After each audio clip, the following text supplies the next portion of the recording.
when there's no more room in hell. The dead will start a podcast.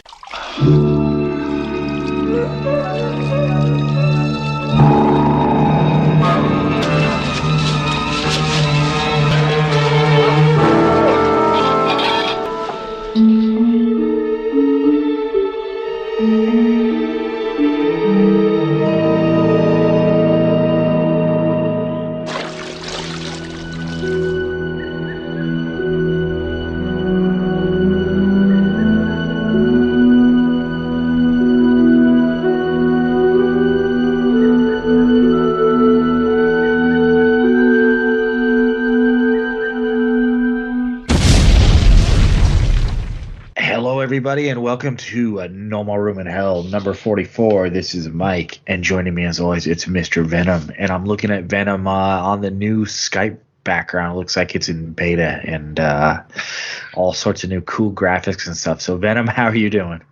Greetings and salutations, campers.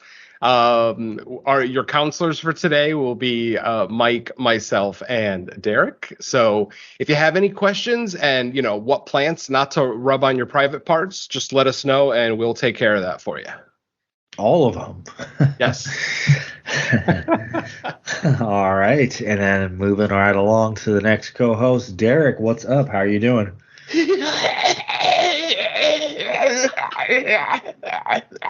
That's a familiar giggle. I've always suspected Derek had a twin. I'm good, Michael. Sweet. So, this is episode number 44, and we're going to be talking a couple movies out in the woods. I wanted to, or I kind of came up with the name Deliverance from Deliverance Volume 1, because really these movies are a couple that come in the wake of Deliverance, although purely coincidence that I paired these two particular, because there's a lot from that well you can draw from, but I think a happy coincidence happened with the pairing of these two. It's one from, I believe, 77 and 81. And I think, like I said, by pure coincidence, the two I picked, you get to kind of see where Deliverance's influence starts to, or it definitely is influencing one of the movies, whereas just because of other cinema that happens between the time period of these two movies being made, the influences kind of shift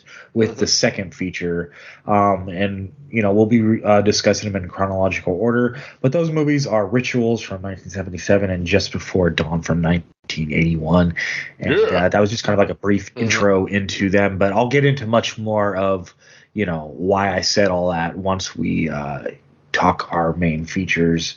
But if anyone's seen Deliverance, they would probably be familiar with kind of the setup of these, but so that's how we're going to end our episode this time. So look for discussions on those, or listen out for them later on. But first, we're going to do what we always get into here and talk NBA playoffs.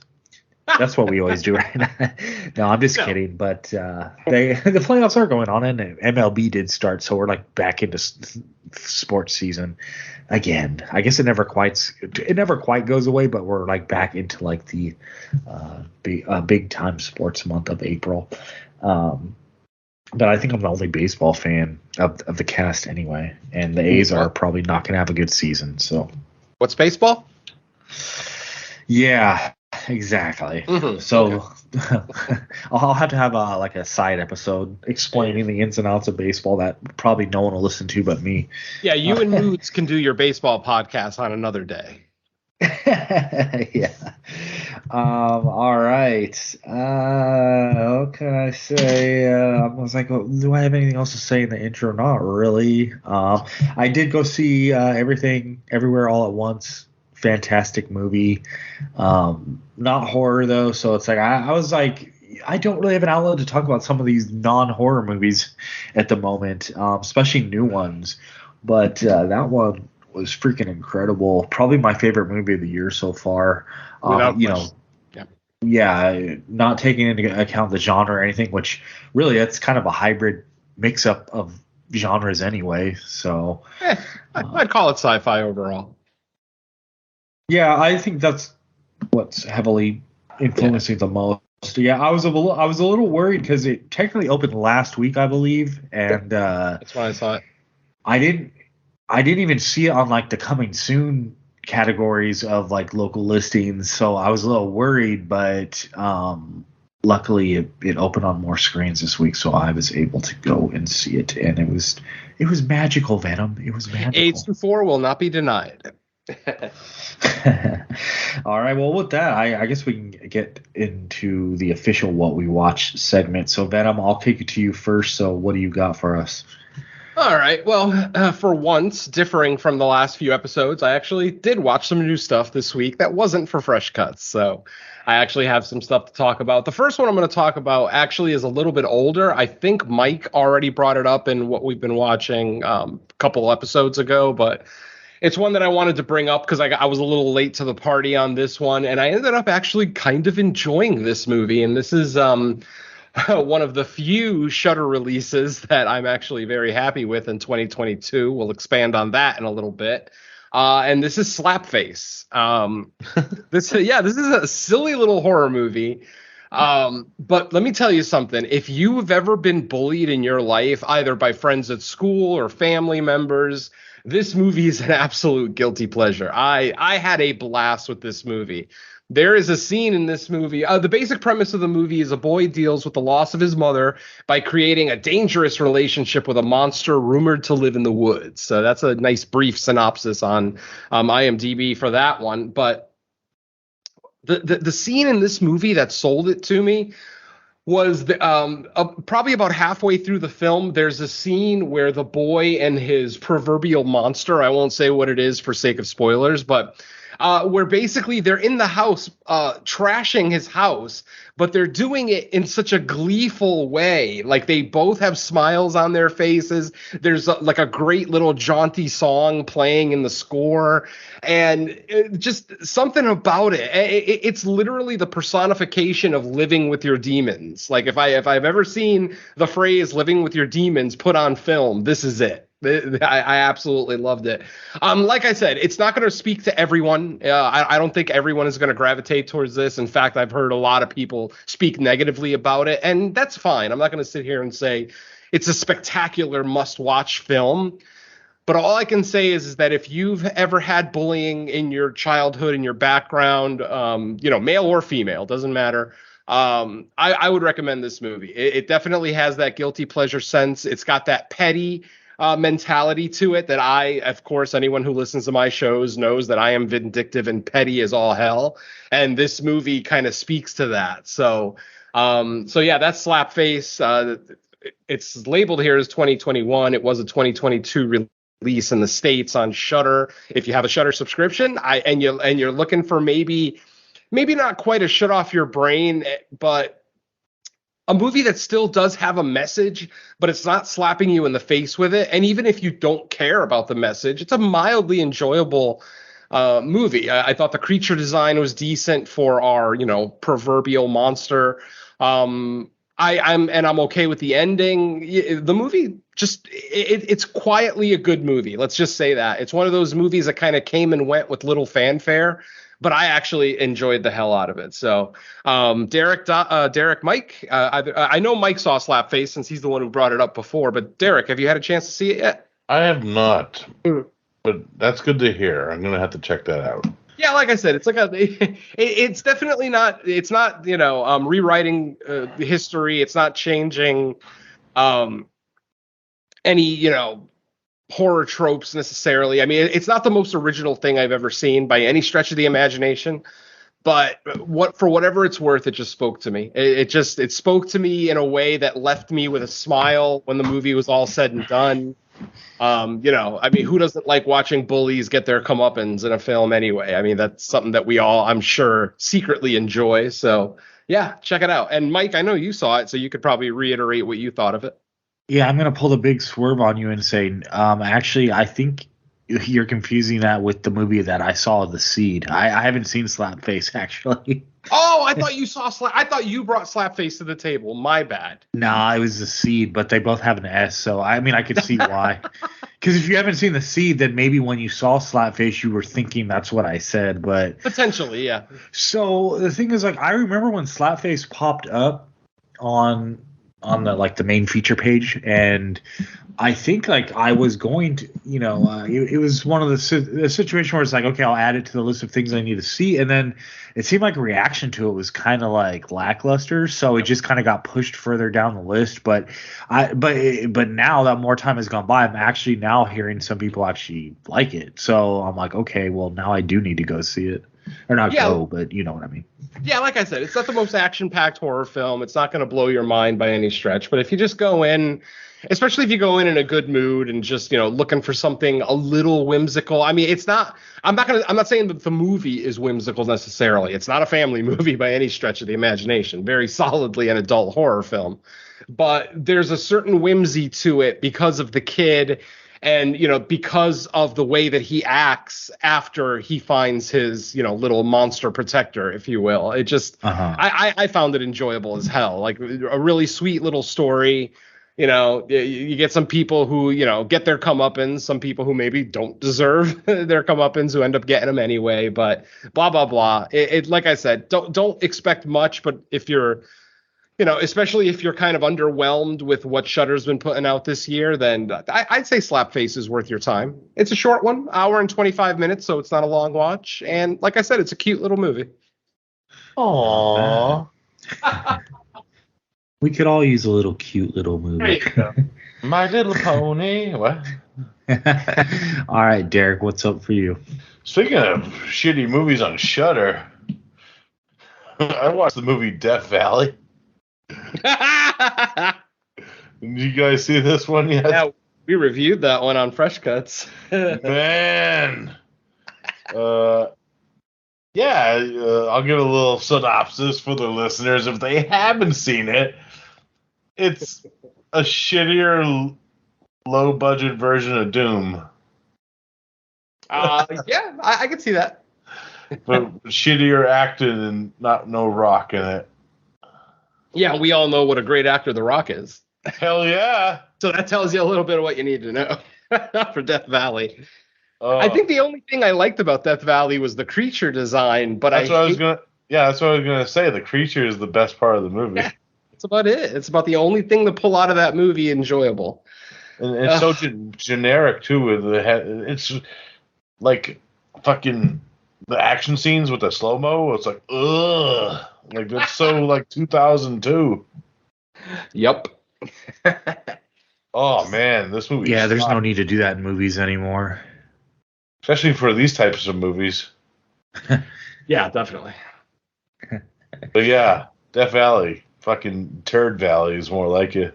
Yeah, just another of the underwhelming releases from Shudder. What are you going to do? That's another one that I like. I mean, Derek obviously knows my love of creature features, so of course I wanted that movie to be better. But man, within like 20 minutes, you just kind of know what you're in for, and it doesn't look up. It doesn't look up much after that. So yeah, go in with caution, folks. Granted, it's been out almost the entire year at this point now, so I'm not sure how many more new eyes it's going to get. But if you're listening to our voice, obviously, if you heard Mike and I review it on Fresh Cuts, we weren't very high on it. And now here we are again on the main show trying to deter people from watching it. So yeah, I'd say move on to a better movie. Did Don hate it too? I think so. I don't remember. We do so many shows. I don't remember specifically if he hated that one or not. He's probably. I'll have to listen to it now. He'll be like, I liked it. Yeah. Oh, I don't remember anything past a week ago. Yeah, that's the only new movie I watched, so that tells you a lot. All right. So first up for me, this is one I saw in the theater. It was probably a consideration for Fresh Cuts, but the main issue was it was a very limited release. So I'm sure Venom would have been able to see it, or maybe he did. I don't know. But I don't know if Dawn would have been able to get a hold of it in time.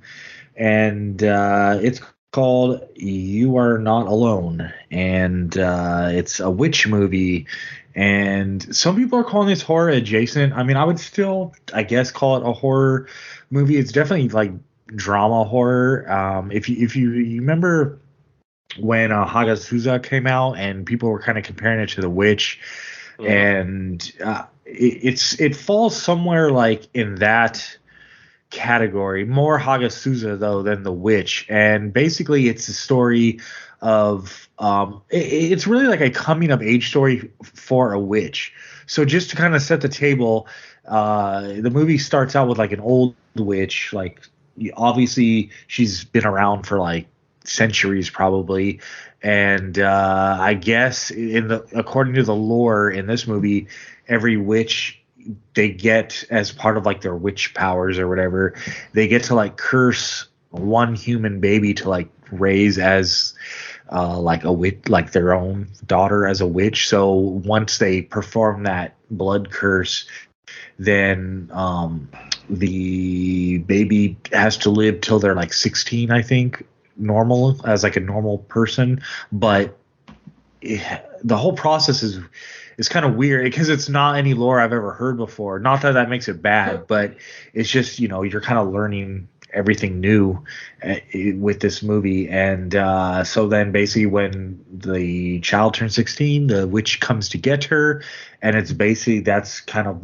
where the big part of the movie starts. And it's pretty cool because it's like a witch kind of learning to be human, what makes people human versus like what makes her a witch, like the differences, the nuances, the similarities, the desires, all that kind of stuff. I thought the movie was absolutely great. Right off the bat, how good it looked, the cinematography reminded me of a lower budget movie, Venom, that we did on Fresh Cuts Hellbender.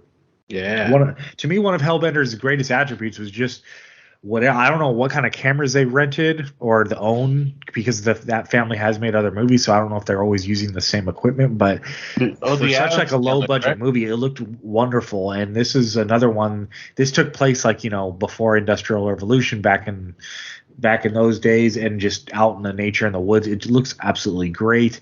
It's probably too slow paced for a lot of people. There's witchy stuff that does happen in the movie, just as part of the process, but it's not the type of movie that's trying to be scary in that way. So I don't know. I absolutely loved it, but I can see why this would divide. Like if this would have been a major release where like, a lot of people wanted to see it, I could see it being like 50-50 people who loved it and hated it. Have either of you guys seen it yet? No, I have not. I do want to watch it. Obviously, I love The Witch, and Agazusa was in my top 10 for that year, so obviously I love that movie as well. I will definitely be watching it, but yeah, it was playing out here at a couple of the indie theaters, but I just didn't get a chance to see. I mean, once we decided on a different movie for Fresh Cuts that week, I think my weekend kind of filled up, and I just didn't have the time to drive out to West Hollywood and watch it because there's not really any indie theaters in the Valley where I live. I have to go into LA proper or, one of the Santa Monica or one of the bigger surrounding towns. So yeah, I didn't get a chance to see it, but I mean, even without your description, I knew I wanted to see it, and yeah, now I just want to watch it even more. So yeah, I'll check it out soon enough. Yeah. Quick question. Do bring it up. Yes, Derek. Do they use the song by Michael Jackson, "You Are Not Alone," in the movie? Oh God, I hope not. That would have totally changed things so crazy if that song just kicked on all of a sudden. You are not alone. I mean, maybe as like a closing credit song, it could have worked. But if that would have just started playing in the middle of the movie, they did like they did in Suspiria with that weird song about a bird, and all the mayhem started. Right. And everyone's getting killed. You are not alone. I'm ripping out your heart. Yeah, but yeah, I would say go see it when you can, or if not, I'm sure it'll hit VOD not too far in the future anyway. All right, back to you, Venom. All right, the next film that I watched is also from 2022. Technically, it's 2021. It was released right at the end of 2021. But obviously, by the time we hit Christmas, we're already working on our top 10 list, so we're not thinking about newer films. So this is one that kind of slipped under the radar. And this one is called I Live Alone. This one is a very, very independent movie, a very independent project. It looks like it's shot on video and not particularly very well, for that matter. The big kind of, I wouldn't even call it a saving grace, but I guess the only reason outside of knowing anything about this film to watch it would be because it stars Bonnie Aarons. For those who don't recognize the name, Bonnie Aarons plays Valak the nun in the Conjuring movies and in The Nun. She's also the vampire in the recently released Jacob's Wife with Barbara Crampton. So, you know, she's definitely a name in the genre. So when I saw her name getting top billing on this, I figured, why not? Let's see what Valak can do when she actually uses her words, because obviously Valak doesn't speak, and the master in Jacob's Wife only had a few lines in it, you know. So, and unfortunately, folks, I'm sorry to report that Bonnie Aarons should stick to the non-speaking roles. Oh God, I still love Bonnie Aarons to death. I think she's a great person. But yeah, she is not what you need to carry a film, because she's basically relied on to carry this film. She's in almost every scene. The story obviously revolves around her character. Here's the synopsis. Basically, 16-year-old Parker has to stay with her reclusive aunt Len while her mother's in the hospital. Parker quickly realizes her aunt is living in solitude for very dark and horrific reasons. So, yeah, nice open-ended, vague description there. I can't even really get into the main point of the film because it would be just too much of a spoiler, I think. Suffice it to say, Parker has to stay with her aunt, played by Bonnie Aarons, and Bonnie Aarons is just not normal. Let's just leave it at that for now, because I can't really get into, because I mean, there's one key word that would just ruin this entire movie, and obviously I'm not going to say it here. Unfortunately, though, I don't think I can recommend this movie to anyone. This movie is only 1 hour long. It is exactly 60 minutes long. So it barely qualifies as a feature-length movie, but I'll allow it. For the first half hour to 40 minutes of this film, you're just going to be scratching your head like, what is going on? Nothing supernatural, nothing. Yeah, Bonnie Aaron, you know, Aunt Len does come off as slightly crazy. Like, you know, she's not a shut-in necessarily, but she does live alone in her house with a little bit of land around it. She doesn't like visitors, you know, blah, blah, blah. And, you know, the movie just kind of culminates in this, what turns out to actually be a pretty good twist ending. The only thing is, I don't think we had to spend an hour with these people to get this twist ending. This entire movie could have been done in like a 20 to 25 minute segment in an anthology, just an individual segment in, you know, any horror anthology. And it probably would have come off is a lot more enjoyable. But because it's an hour long and the first half hour, you're just kind of sitting around like, okay, obviously there's something wrong with Auntie, but they're not telling us what. They're not even giving us a hint. And you don't get that hint until, you know, one of the final scenes of the film when we basically get you kind of get two reveals. One of, you know, what Auntie believes is going on in that area where she lives in. And then the final reveal of what is actually going on, basically. It sounds like it's the same twist, but it's two different ones. It's just kind of hard for me to explain. But like I said, I can't really recommend the movie to too many people. It's sitting at a 3.6 on IMDb. Not the greatest acting. Like I said, shot on video. If you're a big fan of shot on video, then I guess you could check it out.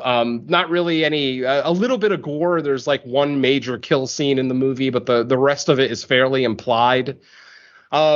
You don't get much of an ending either. Like, you get a very open-ended ending. And for the last like 2 to 3 minutes of the film, it's just Bonnie Aaron's character screaming into the camera. Literally, like, it's a close-up of her face.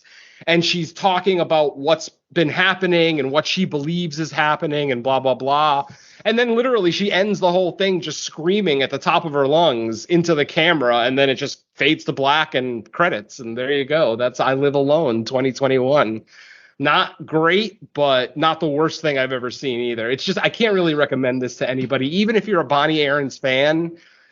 It's not anything that's going to elevate her in the upper echelon of horror by any stretch of the imagination. Like I said, she should stick to her non-speaking roles, or at least her very limited speaking roles, like Jacob's wife. But yeah, not a great one here. It's 3.6 on IMDb, and that might actually be a little high, actually. But yeah, it's a tough one. Like I said, it's a very low budget, one location. The whole movie has like maybe 4 or 5 people in it. You could tell it's a pandemic production. But other than that, I can't really recommend it. And in fact, there's very little about it other than the twist that I can really recommend. And even the twist, some people are going to think is dumb.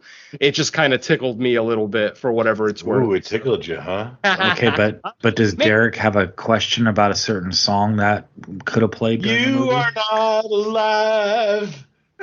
You were the nun. Oh, Not speak now. please. You cannot act. She could get better. I mean, hey, I'm hoping that this is just like she just wanted to try a speaking role and see if she was any good at it. Because potentially, if she got some acting lessons, who knows? Maybe She's no Doug Jones, huh? She's absolutely not Doug Jones by any stretch. She's not Doug Jones. She's not Javier Baudet. She's not anybody. Yeah, as much, and I still love Bonnie Aarons. This isn't going to drop my opinion of her in any way, but it's just not a movie I can recommend. But it's only an hour long, and where did I watch it? I watched it on VOD, so it's not even a Shudder release. So I definitely wouldn't recommend. Can't blame Shudder there, then. Yeah, exactly. No, that's it for me. That's I Live Alone. I live alone. All right, Derek, you're up again. All right, I saw a movie you guys talked about, I think around the time, I think this episode was released. By the time we recorded, X. Hell yeah. Ty West, fucking, the only thing that could have made this movie better if the exhibit was in it. Or Jeffrey X. Martin. Either one. It would have been amazing if Jeffrey X. Martin was in it. Oh, if Jeffrey X. Martin played the old man, it would be a 10 out of 10. But I dug this movie. It was I get what Ty West was doing. He likes like this kind of 70s exploitation feel in all his movies. And it's stayed up, but damn, Brittany Snow in this movie, though. Damn, I wanted to jerk off on her face the moment she came on the screen. She was so fucking hot in this movie. But anyways. Where did she come from? Like, I don't know what's the rest of her... She was in that Would You Rather movie with Jeffrey Combs. Oh, okay. Oh, so good. Yeah, and she was in... well, this is off topic, but she was also in the Pitch Perfect trilogy. Woo! Yeah. Yes, I mean, is that sisters. has she been acting since like childhood, or did she just kind of break onto the scene a few years ago? Or No, she's been around for a few years. She was in the Prom Night remake too. Yeah. Yeah, you know what? I've probably seen her, and I just didn't realize that her name, because it sounds like she's been in too much not to have noticed her before. She's usually a redhead too, so probably can wow, who's this blonde? To answer your question, Mike, yeah, she is she's been acting since she was 9 years old. Yes. Okay. So she's been in stuff, mostly television, it does look like. Nip Tuck, American Dream, Sequest. But then right around the early 2000s, she made the transition to just films, starting with John Tucker Must Die. And yeah. She made the transition to just the movies? No one gets that joke, Mike. No one gets that joke. I get that joke. She made the transition to on my dick is the real question. Yeah, I thought all the females in the cast were pretty good. Like I thought the characters overall were all pretty likable. I did. Like even Kid Cudi, who I usually hate his music, I'm like, oh, he's pretty good as this weird black porn star. Yeah. No, honestly, the performances were great. No complaints there. Great movie. I mean, Ty West, and I was just having this. That's so funny. I was having this conversation yesterday at my poker game with another horror fan that plays poker, and Ty West really is a master of emulating that 70s tone. Like, I always use the same example from last year. There was the Fear Street series, and there was Fear Street 1978. Which felt nothing like 1978. It literally felt like a movie that was shot in 2020 and they just put everybody in 1970s clothes. That's like literally, that was the 70s aesthetic they were going for. If you watch X, if you watch House of the Devil, this man can make a movie look and feel like it was shot in the 70s. Like the opening scene of X, when our group is pulling up to the farm, it literally looks like it was plucked out of the original Texas Chainsaw Massacre with the kind of yellow tone to it. It just, man, Ty West is a fucking master. I don't care. I think the man is spectacular. Yeah, I love him. Yeah, me too. And fucking, although I will admit, the first time I saw Mia Goth in the old woman makeup, I thought she looked like a Winona Ryder and Edward Scissorhands. Yes. and then I looked and it snowed and I know he was still alive. Yeah, to Venom's point though, it's like you're watching the setup, and as they pull up to the house, it's like who would have been surprised if Leatherface came running out of the house to like. This is that was a better opening scene than the actual like that Texas Chainsaw Massacre 3D scene. Oh, by far. Oh, Jesus. Yeah. I love how they played. They kind of played with the roles too, because the person, without getting too detailed, I'd say because of the way all the characters are set up, the one character you almost are expecting to survive, they kind of pull a switcheroo on that, and I thought that was well done. Yeah.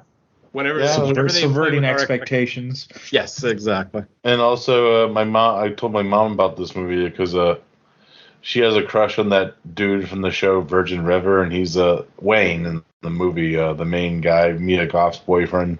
Yep. And I was like, Ma, you have to watch this movie. He just walks around in underwear for half the movie. The Matthew McConaughey stunt double, or B-movie McConaughey. It's the guy from Ring remake. Yeah, Martin man. Henderson. Yeah. Virgin River. He's a big star now. Yeah. Oh man! All right. Yes, X. It should. I believe it's still in theaters here. So. Oh yeah. Yeah, it's still here. Too.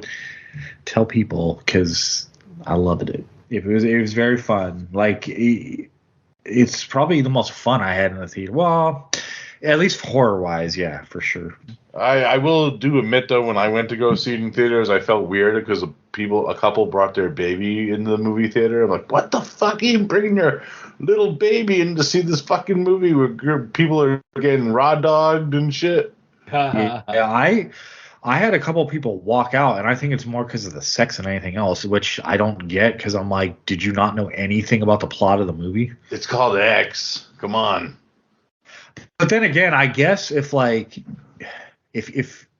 you're not familiar with like that era of film, then even maybe with the plot, you would just assume, well, like today's movies don't even push it that far. And it's not like it's we've all seen stuff that's gone way further, but I guess just your average crowd that doesn't have a reference to know how things could get pushed in rated R movies, they just weren't expecting. I don't know. I can't explain it, because I fully expected to get all that kind of stuff out of that movie, and I was happy that it delivered. I was expecting money shots on Brittany Snow's face. I would have made this movie a 10 out of 10. Jesus.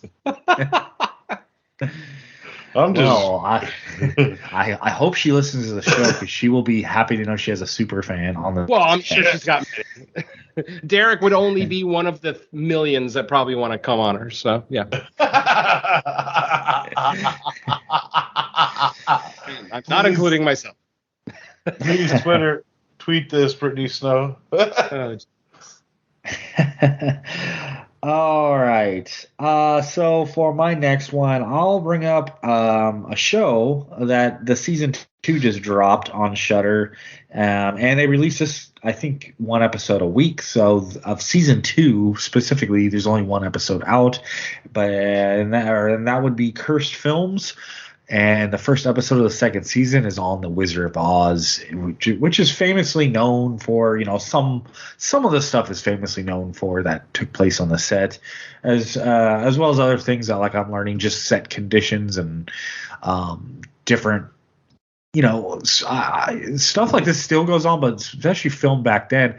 I didn't know that the Tin Man guy, the original Tin Man, Freddie Epson, yeah. Yeah, he basically almost died because they were using actual aluminum in his face paint, and he just breathed it all in over the course of however long, and he started getting chest pain, and they're like, "Yeah, your lungs are coated with it," and it's weird because in this day and age, now I don't know, maybe they never told, maybe they didn't know there was aluminum in it, other than maybe a select few people, but I want to say in 2022, if someone suggested that, people would look at them like they're fucking insane.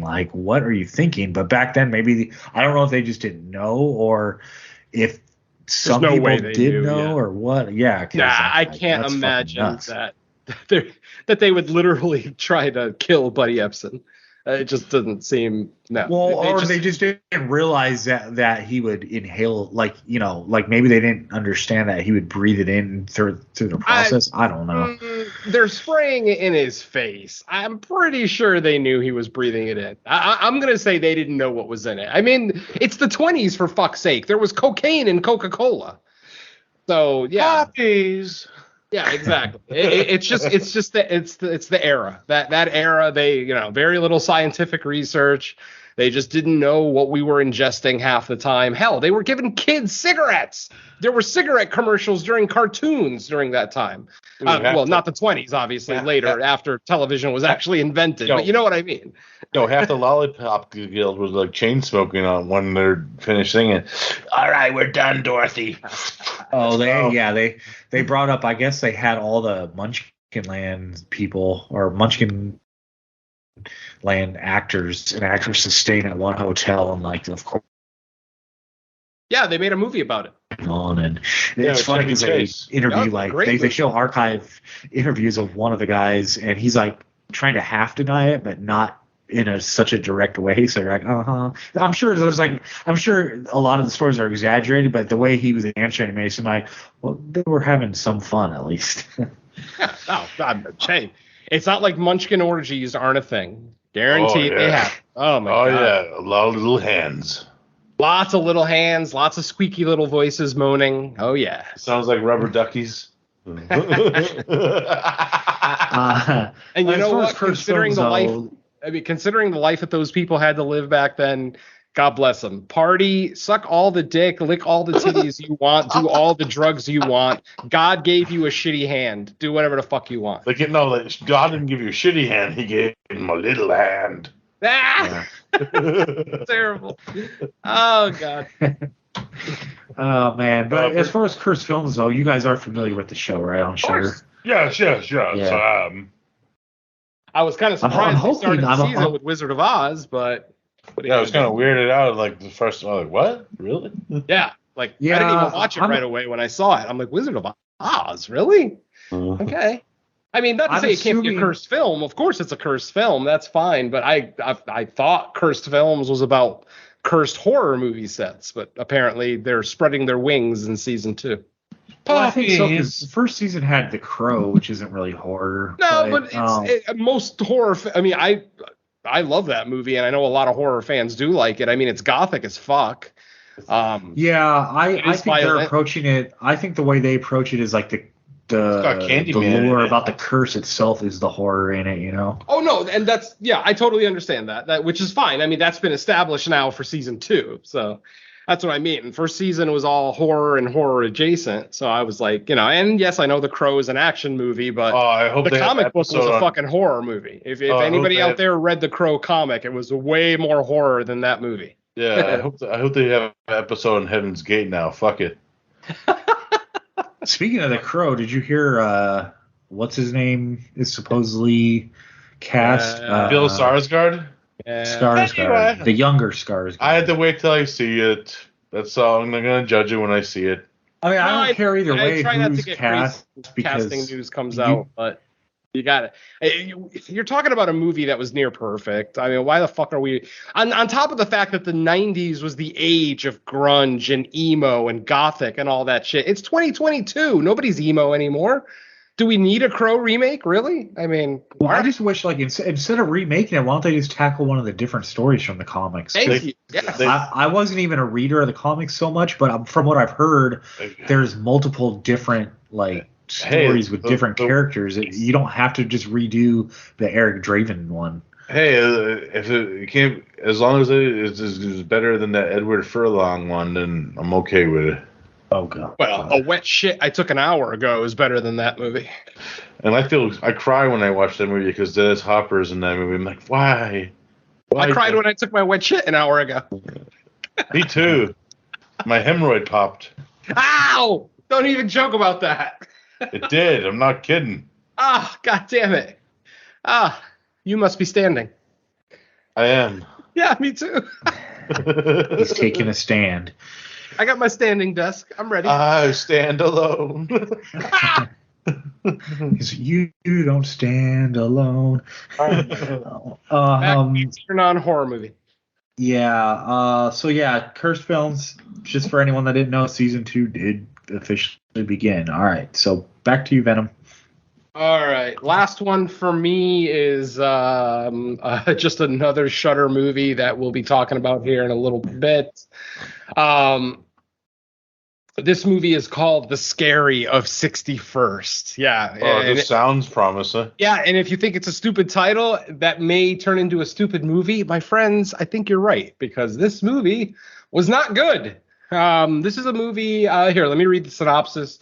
2 roommates' lives are upended after finding out that their new Manhattan apartment harbors a dark secret. Oh. You know what the fucking dark secret of this apartment is? I'm giving it away. I don't care, because I don't want anyone to ever watch this movie. The fucking secret of the apartment is that it used to belong to Jeffrey Epstein. What? Yeah, I didn't stutter. What? That is the fucking reveal of this apartment. What? That it used to belong to Jeffrey Epstein, and that, you know, that this was one of the places where Jeffrey Epstein would take, like, the underage girls that he was grooming for Pedophile Island. Like, when he would find them in New York, he would groom them at the one of many apartments, but this is just one of them. And that obviously it's a supernatural movie. There is a ghost element there. So yeah, you can kind of tell where it's going from there. The ghost of Jeffrey Epstein. Fucking Jeffrey. No, well, that might have actually been slightly cooler, but no. Yeah, I mean, this movie, dude, I almost stopped watching it at the half-hour mark, and I almost stopped at the 1-hour mark. And for whatever it's worth, I'm glad I didn't, because the last 15 minutes of this movie does kind of elevate it a little bit, just a little bit. Like, instead of a 1 out of 10, now it's a 3 out of 10. So, I mean, for the first hour of this movie, you're literally just watching these 3 women fritter away their lives. One of them is this little mousy girl that lets people walk all over her, lets her boyfriend walk all over her, lets her own roommate walk all over her. She's basically a fucking welcome mat. She's the world's welcome mat. She is at the catalyst of this whole thing, of this whole kind of supernatural situation that's happening in the apartment. And then her roommate is a lesbian who just treats her like shit, it seems like right from the start. Like, I understand that they give us these types of characters so that we as the viewers sympathize for them, but I don't. When I see a person who's that fucking weak, I hate them. I hate weak people. If there's a reason that you have all this hate in your life, that you let all these shitty people in, you know, because they're blood relatives or they're, you know, blah, blah, blah, that's one thing. But we're talking about a boyfriend and a roommate. You have no blood connection to either one of those people, and yet you allow yourself to be around just people that mistreat you constantly, and then it affects your psyche, which also plays into this movie a little bit with this girl's kind of mental breakdown that she has throughout the film. But like I said, this is another one shot on video, very, very poorly written, poorly acted. The score is terrible. The editing is not great. Like I said, the finale of the movie does elevate it a little bit. We get a little bit of a gory ending, and then a little bit of an open-ended, vague ending as well that some people are going to hate. I didn't hate it. I thought it added a nice little bit to the mystery, because the whole point is that this whole Jeffrey Epstein thing will never be figured out. They'll never be able to figure out how deep this pedophile ring was. I mean, hell, it's probably already in the process of being broken up so that the authorities can never find proof of it. I mean, obviously there's lots of proof that it existed, but I mean, you know what I'm saying? Like the parties involved are going to try to cover it up. And that's kind of how this movie ends, with them just continuing the cover up and, kind of harassing this innocent girl. So, yeah, this is another movie. And the funny thing is that this is labeled as a horror comedy. I don't know what the fuck they're talking about. There's no comedy in this movie.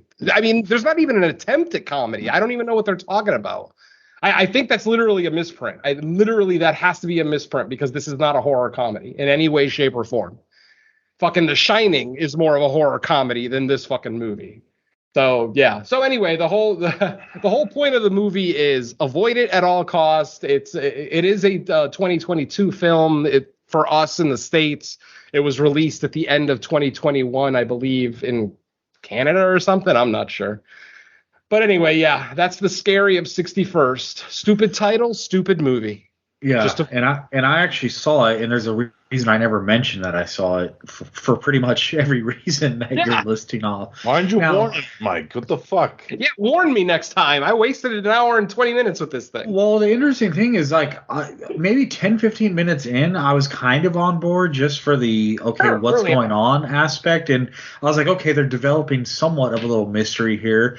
But as soon as you get the reveal, it's just it just becomes one note where it's like, okay, I know exactly what they're going to do here. We're just going deeper in on the conspiracy.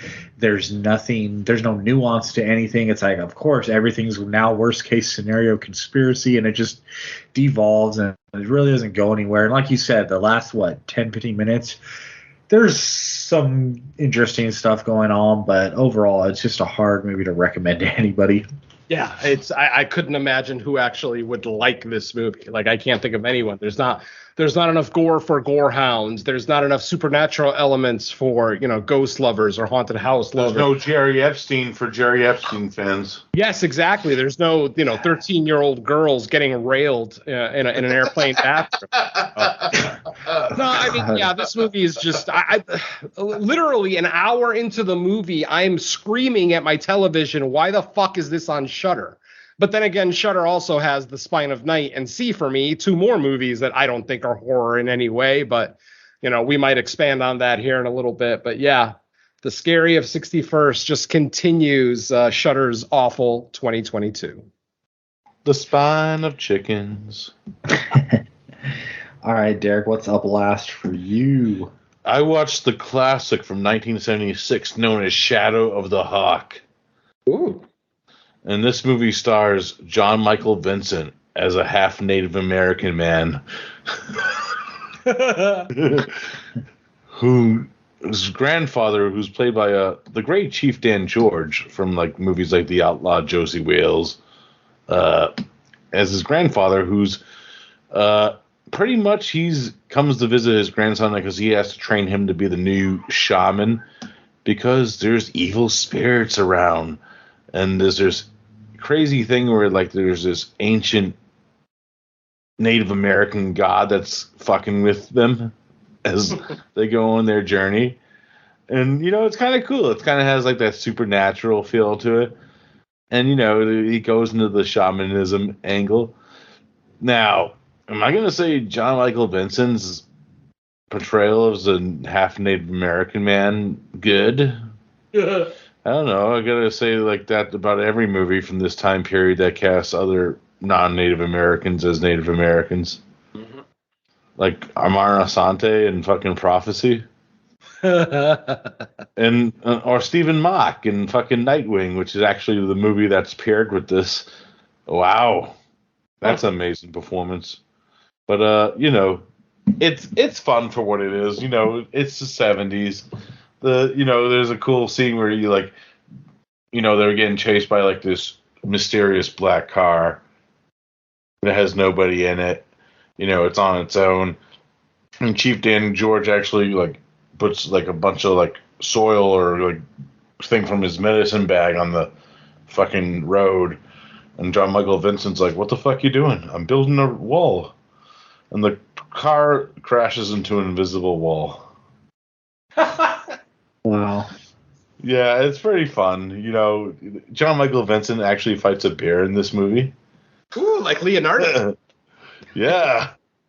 So that happens, and you know, it's fun. You know, it's actually a fun double feature. Like I said, it comes with Nightwing, the Killer Bat movie. From what year was that movie? Let me look that up real quick. 79. So yeah, it's a good double feature. You can get it on. I have the Blu-ray from Mill Creek Entertainment. You get what you pay for. They're two pretty good movies. It's actually a good double feature. Yes. I have never seen that one, though. I haven't either. Anything with Jean Michael Vincent, I'm on board for. Yeah, and he fights a bear and a wolf. Oh, I'm in. All right. Last up for me. I mean, this is kind of a side check. It's not really horror, but I watched the 4K release of the Apocalypse Now final cut. I mean, I guess it's the horrors of war, what it can do to people. If you want to fit the horror. The horror. He says the horror in it a few times, so maybe that can count. No.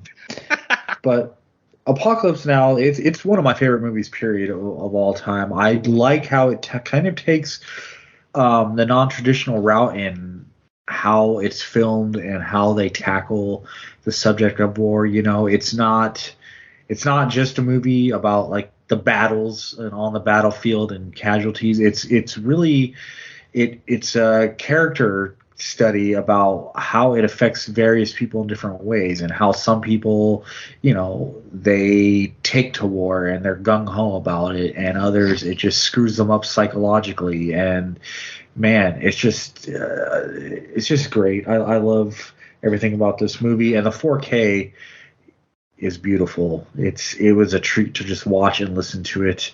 And man, the cast in this is amazing. Dennis Hopper as a photographer. Oh, he's so good. All coked out. It's amazing. Oh yeah, and it includes. Actually, I don't know if the 4K includes it, but I still have the Blu-ray that included Hearts of Darkness on it, the documentary. So I mean, that's almost like watching more footage of the movie, of how crazy that documentary is. But of course, Marlon Brando, Robert Duvall, Lawrence Fishburne. When he was still so young, he was known as Larry Fishburne. Young Harrison Ford up in that bitch. Yep, Harrison Ford, and then of course Martin Sheen starring in it. But yeah, I love the POV of the movie. I love how, you know, Martin Sheen's character, his reaction to everyone he comes across in his mission is just. He can see how messed up things are in different ways with different people, but then his actions too are messed up at times. Like he can turn on the coldless, or you know, the thoughtless, emotionless trigger when he needs to. Yeah, it's just a wonderful movie. I highly recommend it. I'm assuming both of you guys have seen Apocalypse Now, right? Yeah, I love Apocalypse Now. I hate the Redux. I hated all the scenes that they added for that Redux. That French plantation scene can go right to hell. That's right. Yeah. Yeah, because I saw the Redux in theaters when it first came out. I want to say it was like 2000 or 2001, because it actually played in theaters out here anyway. And you know, obviously, Apocalypse Now is one of the best movies ever made. Literally, it's a stellar film. But that Redux, I felt like every scene they added to it was just filler. Like there was a reason it was cut out of the original theatrical version. You know, sometimes folks, edits are actually warranted. You know, sometimes a scene is taken out because it just doesn't really add a whole lot to a movie. And then when we end up getting a director's cut, we end up with what's my least favorite director's cut? Nightbreed. You end up with that fucking Nightbreed director's cut when the theatrical version was fucking spectacular, and then they go and just change so much about it. Like to even change the ending is just a little overboard. Yeah. So just remember, sometimes when they cut a scene out, it's for a good reason. Yeah, my favorite director's cut's actually Tony Scott's director's cut of Revenge, where he actually cuts like 30 minutes of the movie out. Yes. Because all the padding he takes out of the movie, and it's like a totally different movie. It's like only like an hour and a half or something. That's cool. And the original version was like 2 hours and 20 minutes, I think, or some bullshit like that. Well, yeah, that's kind of what Argento did with Dawn of the Dead as well. Yeah, but what's the final cut? Is that like totally different than Redux? No, the final cut is, similarly, because I also watched Blade Runner final cut, and in both instances, what the final cut does, it kind of goes through the second version and cuts stuff a little bit. It doesn't take away everything Redux had, but it tries to like trim it down to where it flows better. Now I have seen the Redux, but I haven't seen the Redux in so long. I'd have to watch that in the final cut back to back. Because I own the 4K of Apocalypse Now. I haven't watched it yet. Because I need like a day off or something, or like it's a long one. Yeah, I watched it last weekend, and I started it I probably like woke up, made some coffee, got myself good and awake, and started in the morning because I was like, this isn't something I want to start in the evening and take up my whole night. So, but yeah, I mean, when you have the time, definitely throw that bastard on. Throw that bastard on, white boy. All right. Anyone wants to bring up that they watched now that we're officially out? Unless you want to hear about more bad Shudder movies.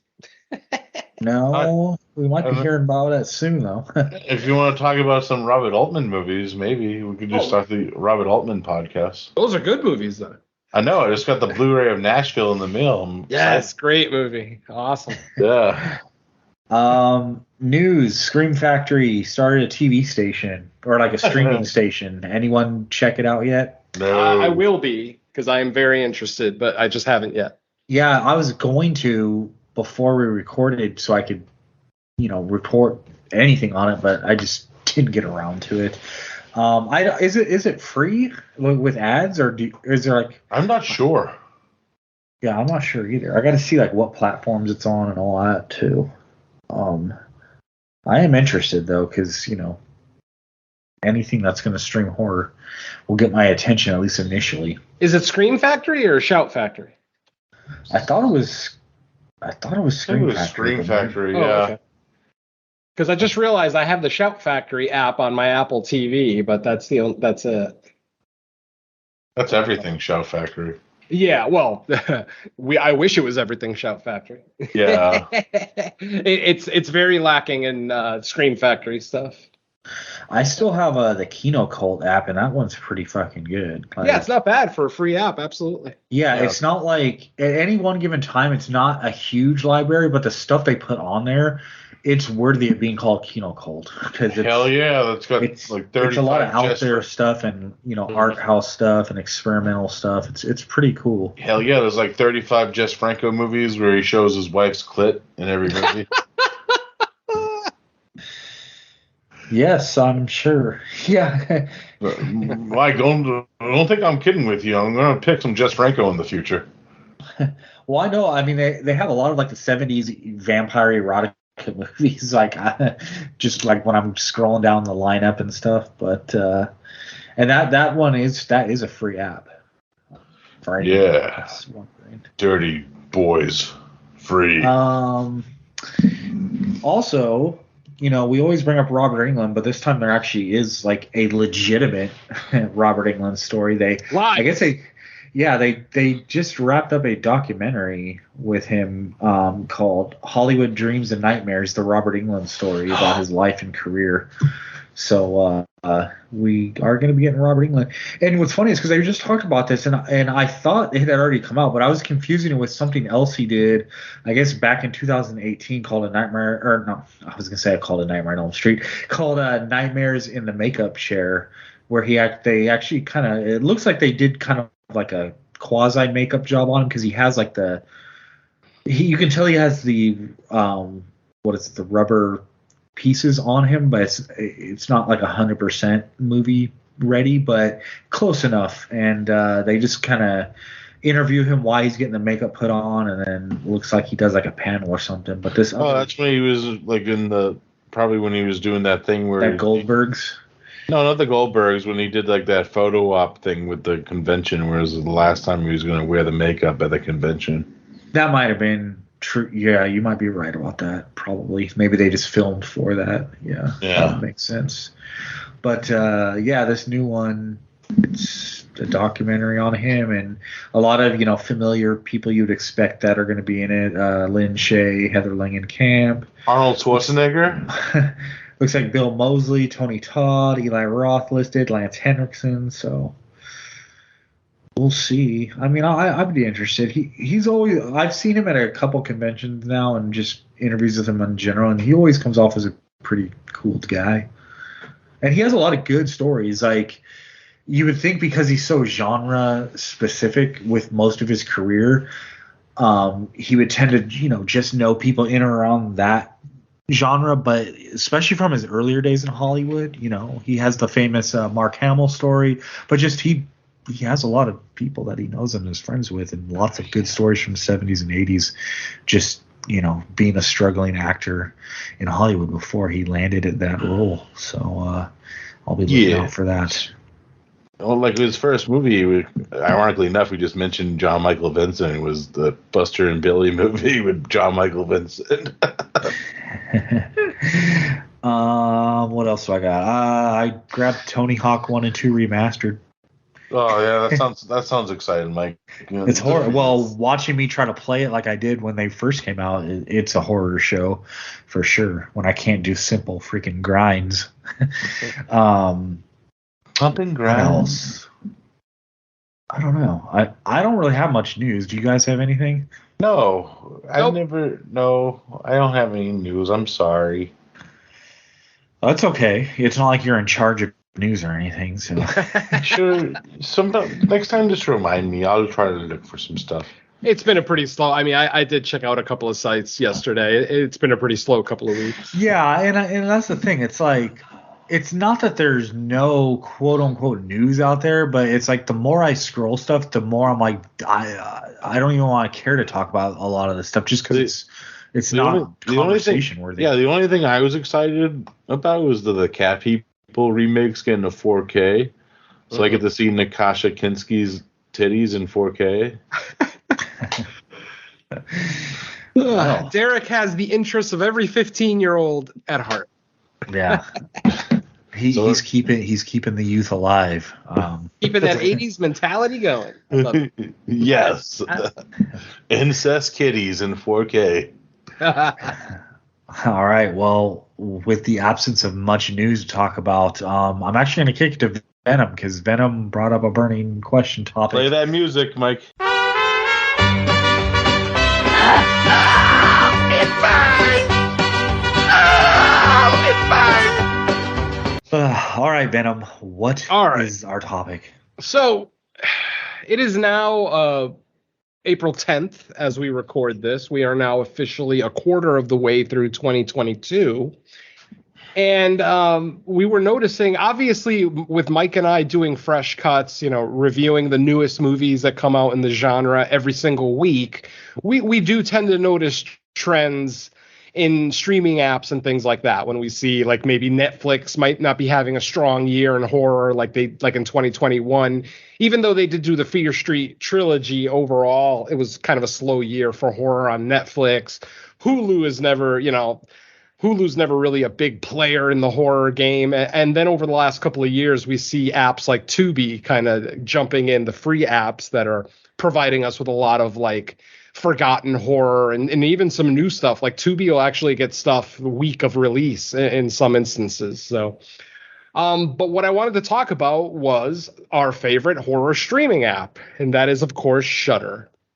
It may not be your favorite horror streaming app, but obviously if you look at the numbers, the subscription numbers, it's very obvious that Shudder is the number one horror streaming app. over stuff like, Scream Box and what else? FearNet, I think, is another one. So, I mean, there are multiple horror, streaming apps out there, but I wanted to talk about our favorite because over the last few years, working on Fresh Cuts, we kind of see the trends with Shudder. We see that over the last few years, and, you may not agree with this statement. This is my opinion and my opinion only.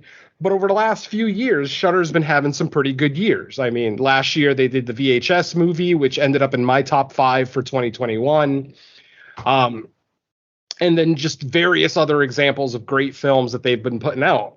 What I wanted to talk about today with the burning question is, and to get the opinions of my co-hosts as well, is what do we think about Shudder in 2022? As I said, we're only a quarter of the way through the year, but even a quarter of the way through the year, that's usually enough to give you kind of an idea of where the year is going in horror. Not to say that it couldn't get a lot better overall and that it couldn't get better for Shudder, but I'm just noticing a trend where Shudder is putting out a lot of films that are in a range where I never would have thought that they would put out. Like they're putting out straight to video stuff. Like I mentioned, I Live Alone during the What We've Been Watching segment. Also the Scary of 61st. Again, I'm sorry, I Live Alone is not Shudder. I meant Scary of 61st specifically. But then there's movies like Night's End, which is actually the latest episode of Fresh Cuts. If you want to check that out, we review the Shudder original Night's End, which on paper looked to be very promising. It looked to be kind of a spiritual successor to 2020's Host, a movie that lots of people loved when it came out. It was the big pandemic horror movie for 2020, and it ended up on a lot of top 10s lists, including some number 1 positions that I saw. But then when you watch The Night's End, it's wow. In execution, it's just not there. I'm not going to get too deep in The Night's End since it is the latest episode of Fresh Cuts. So if you want our deeper thoughts on that, check out Fresh Cuts. But yeah, 2 weeks ago, we reviewed a movie on Fresh Cuts called The Spine of Night. Once again, a Shudder exclusive, not a Shudder original this time, but we got a Shudder exclusive. And for those who haven't seen it, this is an animated film in the rotoscope style of animation made popular by directors like Ralph Bakshi. Yeah. And movies like Heavy Metal, not that Bakshi has anything to do with heavy metal, but movies of the like, that animation style. So, of course, I am a huge Ralph Bakshi fan, literally my favorite animated director ever. So when I jump into a movie like this and within the first minute I see the animation style, I'm excited. Well, folks, once again, if you listen to our Fresh Cuts episode for that one, all 3 of us were very underwhelmed with this movie. In fact, 2 of us, Don and myself, verbally wondered why the hell this is even on Shudder, because this isn't any more violent than any other, sand and sword fantasy animation movie that we see out there. Yeah, there's people getting decapitated and cut in half, but you see that in Fire and Ice from the early 80s from Ralph Bakshi. Oh, I fucking love that movie. Yeah, which in comparison to The Spine of Night, Fire and Ice is spectacular. It is a special film. I agree. The Spine of Night is more special, like in the Olympics way. So yeah. It's more of like a love letter to those movies. And yeah, it's more in the vein where you don't expect something new. No, definitely not. But yeah, this story is so convoluted. There are so many characters to follow. Oh yeah, it almost feels like an anthology because literally you'll be following a character for 20 minutes and then boom, you're following another character and you've forgotten about the original character. And then there'll be segments in here that don't really add anything to the narrative. Like in the review, I talked about a scene with a young couple where they kind of wake up the day after a battle, the day after like an opposing army, kind of marauds through their town. So their town is all ash, basically. It's all burnt down in ash. They end up getting up that next morning and then they get caught by enemy soldiers and they end up getting killed. But it's one of those things where we don't know who they are. It adds nothing to the narrative of the story. It's like they just wanted to pad the runtime, and it's only an hour and 21-minute film too. So that's just another example of what we're seeing from Shudder. I have yet to see The Bunker Game, though I haven't necessarily heard the best things. Though for 2022, it's probably going to end up being a good Shudder release. We'll have to see. The Bunker Game. Mike and I have already seen The Seed, which we both kind of enjoyed. I don't think either one of us would try to convince anybody that it's a quote unquote good movie, but there are elements of it that are fun. The creature is kind of cool. What the creature is actually doing to these women is interesting. I'll leave it at interesting. You may find it cool, you may find it stupid, but for 2022, I'm going to say The Seed is actually a pretty decent release for Shudder.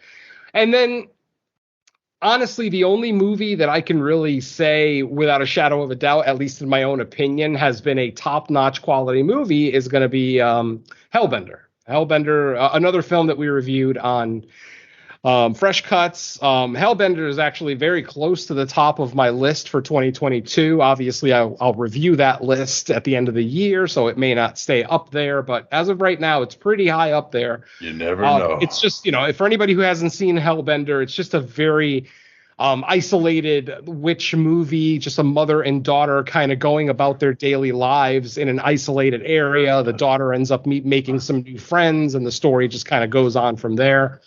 Yeah, is that the one? Is that the one from the Addams Family? Yes, exactly. Yeah, The Family. Yeah. Okay. Yep. I'll check that one out. All of us on the show, even Don, surprisingly, we all love this one. I think Don actually did say that this is his number one movie of 2022 thus far.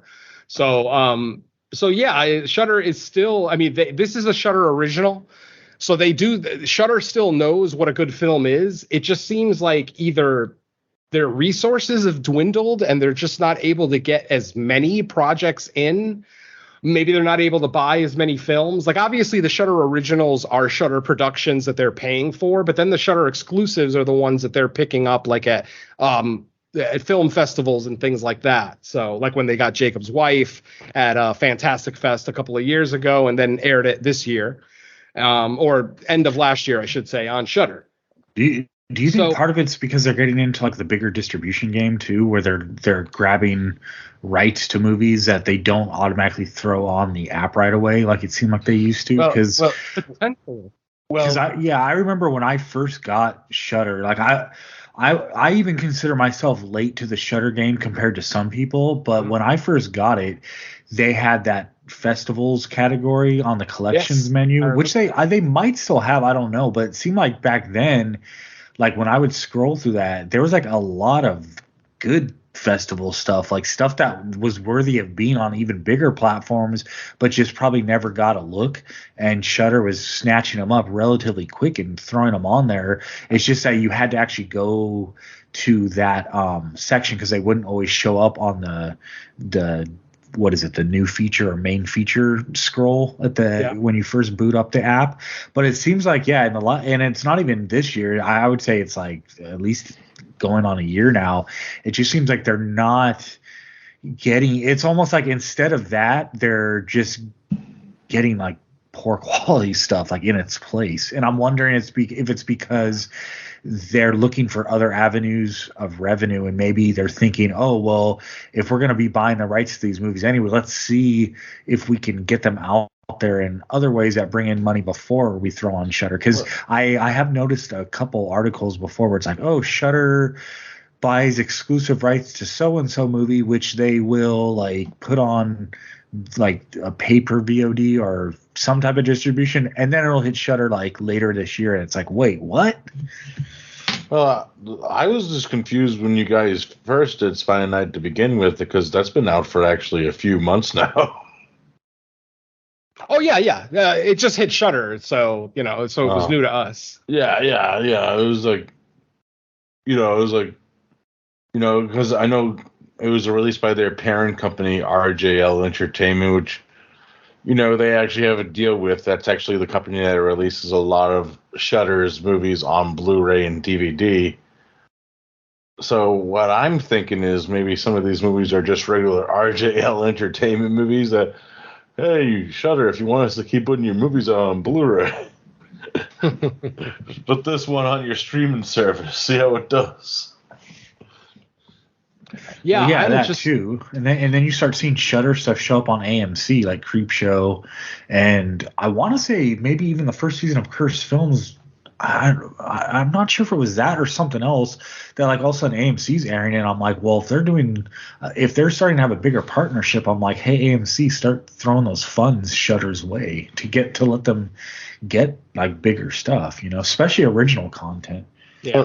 Well, they did just sign that new Argento movie, which is, that's a big one. Maybe some of these shittier movies help make money so they could buy these other movies. I don't know. I mean, that's the only thing I could figure is that maybe Shudder is picking up these titles cheap. I mean, because ultimately, even if a movie is not that good, if there's only one place you can watch it, then at least you can still claim exclusivity to that title.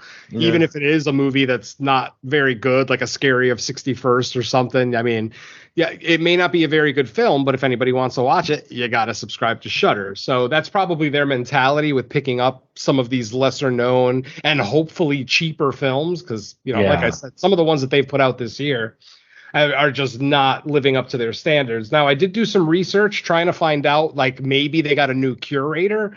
But no, from the information that I can find online, Colin Gads and Sam Zimmerman are still the curators at Shudder, have been since day one. So it's not necessarily a change at the top that's kind of bringing down the quality. So, yeah,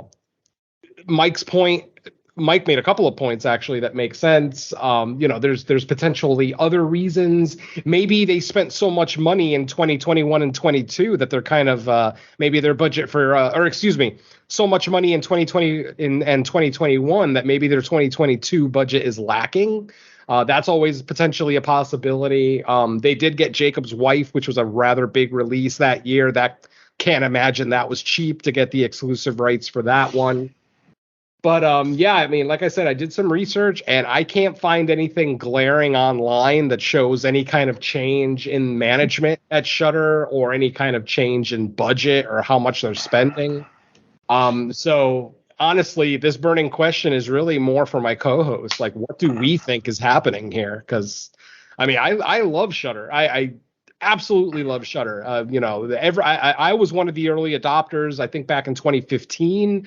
I grabbed the Shudder app. I grabbed Shudder and Screambox at the exact same time. And Screambox was a lot cheaper. It was actually like half the price of Shudder, but they didn't have the library that Shudder had. And this is an early Shudder library too, before they had any originals, before they had any series.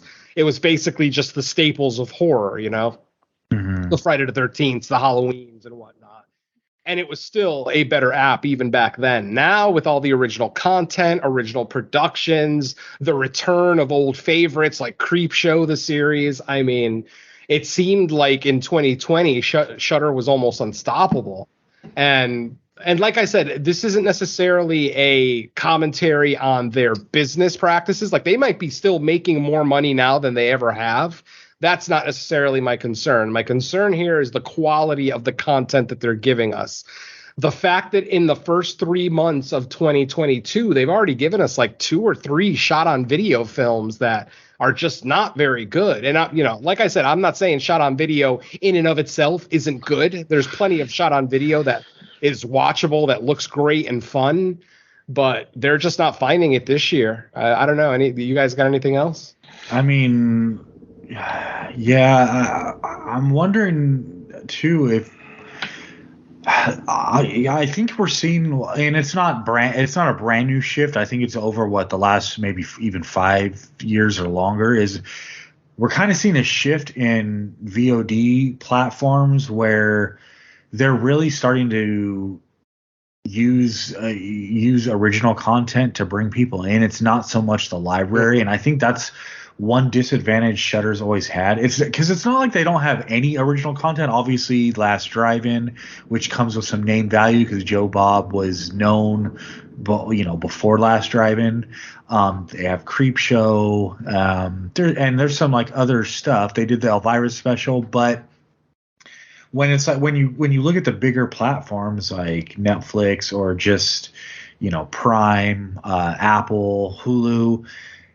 I think the days of being able to sell people on, hey, you can watch a lot of movies on our app that from the vault or the archives, I don't think as we get further and further into people cutting the cords, I think more people are looking for, these big original either shows or movies, and they have to like, because I think really kind of HBO almost pushed, because I'm trying to look at the timeline of when it happened, because Netflix obviously was like, the first one to be a major player in like the just buy it, be our customer because we have access to tons of stuff. And then HBO kind of countered that with, well, we can't compete with your library, but you subscribe to HBO because we just make a bunch of good shit, right? And then to me, that's kind of where the switch happened, where then Netflix was like, well, shit, if we're going to compete with that, we got to start making our own stuff. And then it kind of trickled down to all the other platforms. But the problem is when you start getting to the smaller and smaller platforms that don't have that budget, I feel like, none of us know their exact finances and what budgets they have available to do what. But I think it's a safe bet to say Shudder, because of having a niche audience, at least for now, I don't know how they could be running into like a brick wall to where like there's not much more we can do in that department, at least at this point, unless like some of our parent companies just like really invest into us and say, hey, we want your platform to get to that next level, so we're gonna throw you millions of dollars to start making movies. Because like, even if it was even being like a horror specific, mostly, there is like, some sci-fi and stuff on there, but being majority horror, it's not that people wouldn't watch their original content, but you're going to have to like actually make like, A quality title stuff to get people to subscribe based on your movies. I don't think anymore that you can just be like, oh, you can watch a bunch of horror movies from the 70s and 80s and that's the reason. It's a selling point for me because and maybe for us because we're all hardcore horror fans, and it's still only, I think, it's $6 now instead of $5, so it's still very inexpensive. But in a world where everyone's being asked to subscribe to 20 different streaming channels, it's like, okay, stuff like Shudder's, it probably ends up the odd app out just for that purpose alone.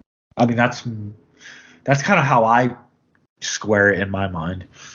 No, that's valid. Absolutely. I mean, the litany of streaming options out there is going to affect any previous app's bottom line. That's understandable.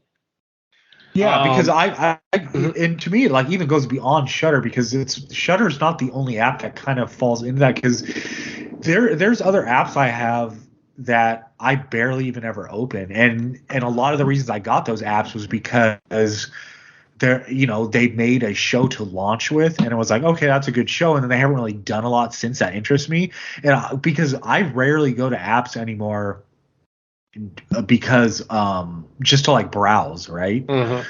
I just don't do it because there's so much original stuff being made that most between that and then watching like 2022 horror stuff, that takes up most of my free time to just watch stuff. So I think that's another thing, is you're also you're dealing with people's limited time to just spend on it. It's sometimes it's probably not even the money. It's just because I've often asked that to myself, when I load up my Fire Stick and I'm scrolling through all my apps and I'm like, man, like I have all this content, but or at my fingertips, like access to it, for what purpose? Because I don't really watch it. And if there was like a new, maybe like 10 years down the road, there'll be a new model where I don't even know how it would work. It's like, I just want the original content from all the apps. If there was like a plan that just says when we produce stuff, you get access to that and you don't even care about the archives, who knows? That's actually not a bad idea. A lot of people only care about new content.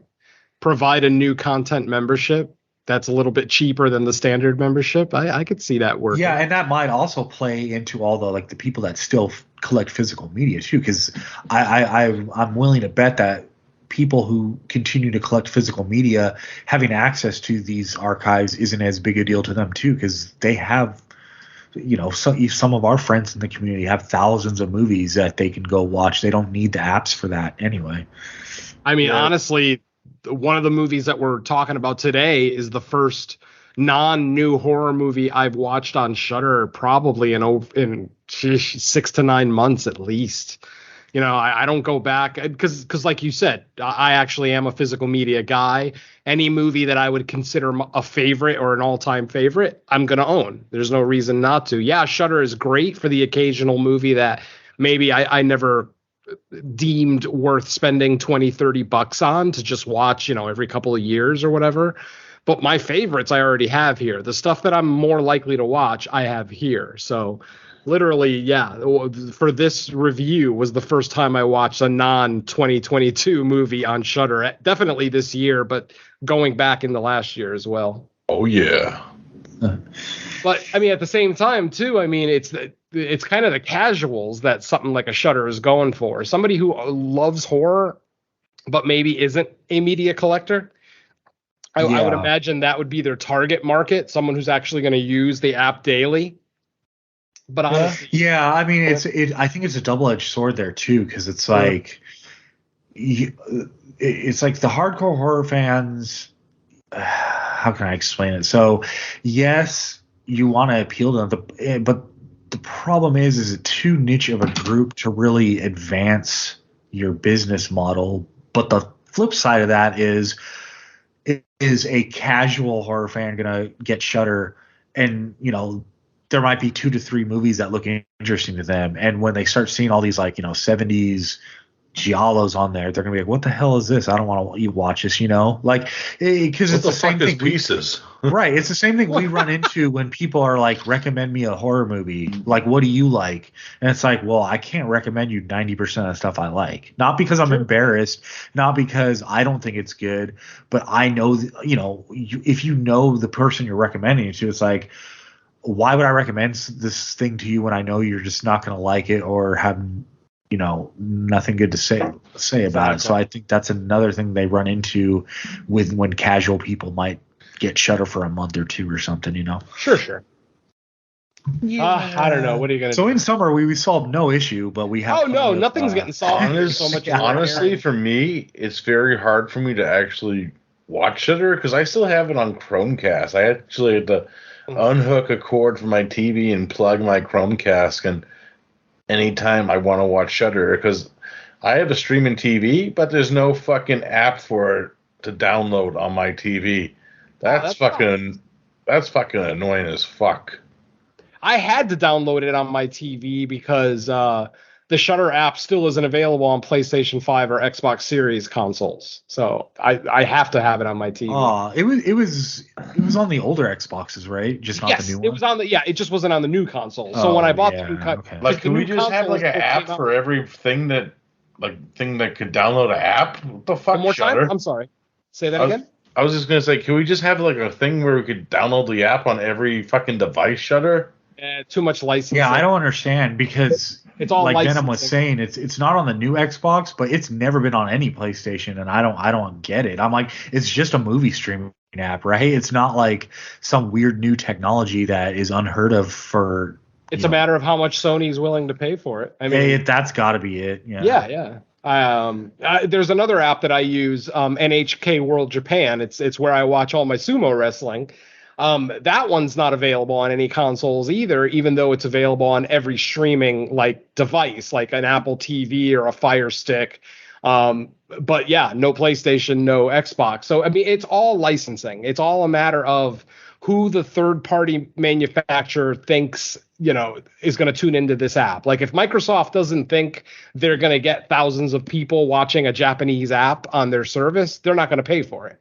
So, you know, the actual business aspect of it, I do understand. I do wish, though, that Shudder, being the number 1 horror streaming app in the country, would make efforts to be available more readily. Because, I mean, it's been, I haven't checked in a while, but as of when the consoles came out, Shudder was not available on any of those. That's another thing, too. It's like you got a big console release coming out. You know that millions of people are going to buy that console week 1. Why would you not already have taken care of having your app on there? Netflix was already on there. Hulu was already on there. Why the fuck is Shudder not on there? It makes me want to just cancel Shudder and go to AMC Plus. Then I could just, because you could watch all the Shudder shit on there too. That's true. Yeah. Even Amazon Prime has a Shudder edition. Yeah. Where if you're a Prime member, you can add Shudder to your subscription for a price, whatever it is. So, yeah. I mean, there's options out there. There's avenues out there. There's lots of competition, as we've already talked about. But very little of all of that has anything to do with the quality of what Shudder's putting out. So, I mean, all I can say is fingers crossed that they can bounce back for the rest of 2022. Because so far for the first quarter, I have been very disappointed. I mean, I can only name one good movie that they've released out of at least 20 to 25 movies they've put out in 2022. I can name one good one, and that's unfortunate. And it's very angry for me because I had to unhook all that shit just to plug that thing in. And the movie I watched was Turd Valley. You should have asked us first. We'd have told you. But yeah. So that's it, folks. I mean, what do you guys think? Is this a business decision? Do you think maybe the curators at Shudder discovered a new drug that's making their brain into mush? I mean, what do you got? Is it money?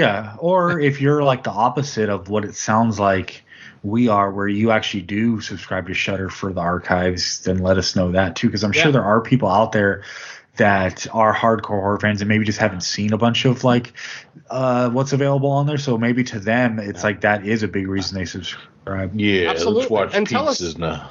And ultimately, this is just an opinion too. I mean, if you completely disagree with us, or me specifically, I brought this topic to the table.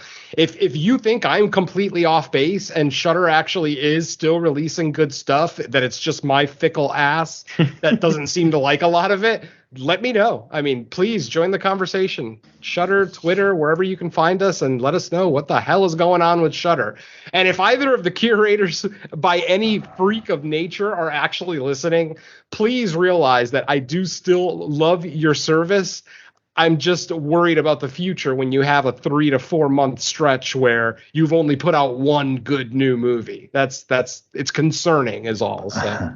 Turd Valley. All right. With that, we're gonna take a break, pack our bags, and head to the woods for a couple movies where I guess weekend warrioring goes wrong. Yeah.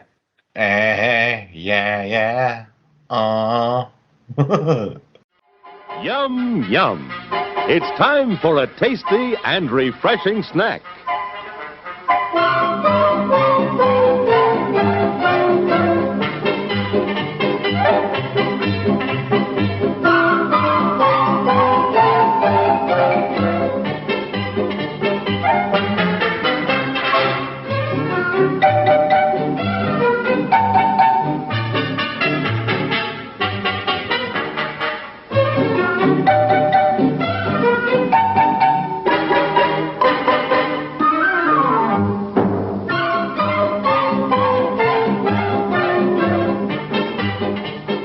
Promise to satisfy your hunger, your thirst, your sweet tooth. So visit our refreshment center now. Let's go! And now, on with the show. If you go down in the woods today, you're sure of a big surprise. If you go down in the woods today, you're sure of a big surprise. This animal has only been dead for a couple of hours. Look, Harry, somebody's playing a very sick game with us, and I want to know who, and I want to know why. If you go down in the woods today, you better go in disguise. April's dead, Harry. Was it a man? For every man that ever there was will gather there for certain they know. Today's the day the teddy bears have their picnic.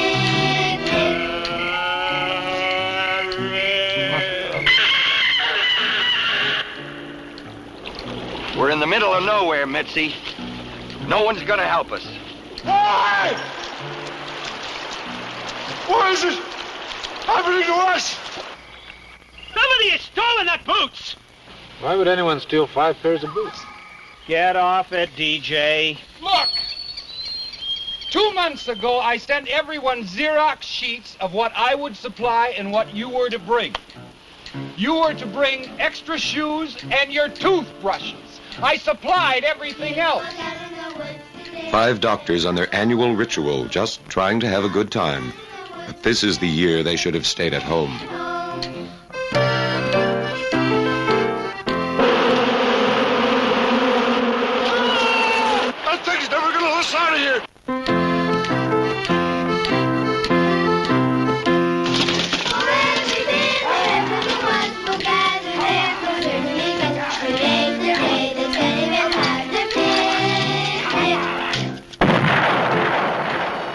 Rituals isn't a picnic. You're in for a big surprise. Run for your life. The nightmare has begun. It will find you in the hour when dream and reality merge. The last desperate moment of darkness. All right, who is it? Just before dawn. They were warned. At least tell me where you're going, so that when you don't come back, I'll know how to fill out the report. But they did not understand the warning. What'd you say?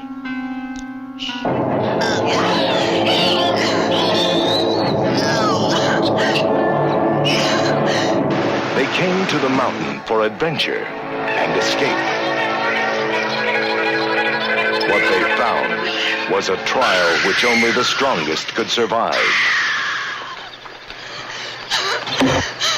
How could they know that beneath the awesome beauty of nature lay violence, danger, and death? See all the blood? How could they know the heat of their bodies was the magnet that would draw the terror to them?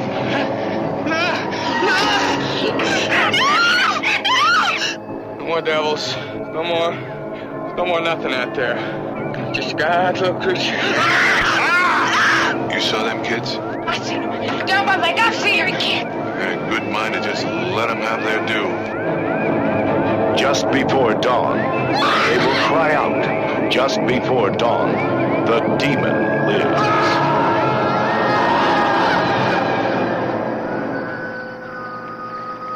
If only they could die in their sleep.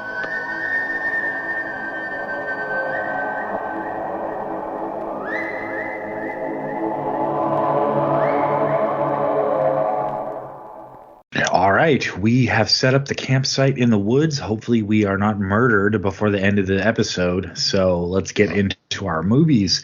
To open the show, I kind of mentioned that these are movies that kind of came in the wake of Deliverance. That is kind of like the go-to, I would say, not even necessarily for horror fans, but just movie fans in general. That's the one movie everybody seems to know about, a group of friends going out to the woods, I believe. And that's like the river in West Virginia or somewhere in that region, I think. And bad things happen to them. So that spawned lots of movies. And the movies for this show, this is only two of the very many out there. So I kind of joked and said volume 1 because, like many of the other episodes we do, don't be surprised to see the themes like return in the future. Now, when it comes to these two, I also mentioned it was kind of a happy coincidence that I kind of picked two that show kind of different approaches to it, because the first one, which is Rituals from 1977, I feel like this one really modeled itself after the Deliverance style, and we'll get into that a little bit more when we get into the movies.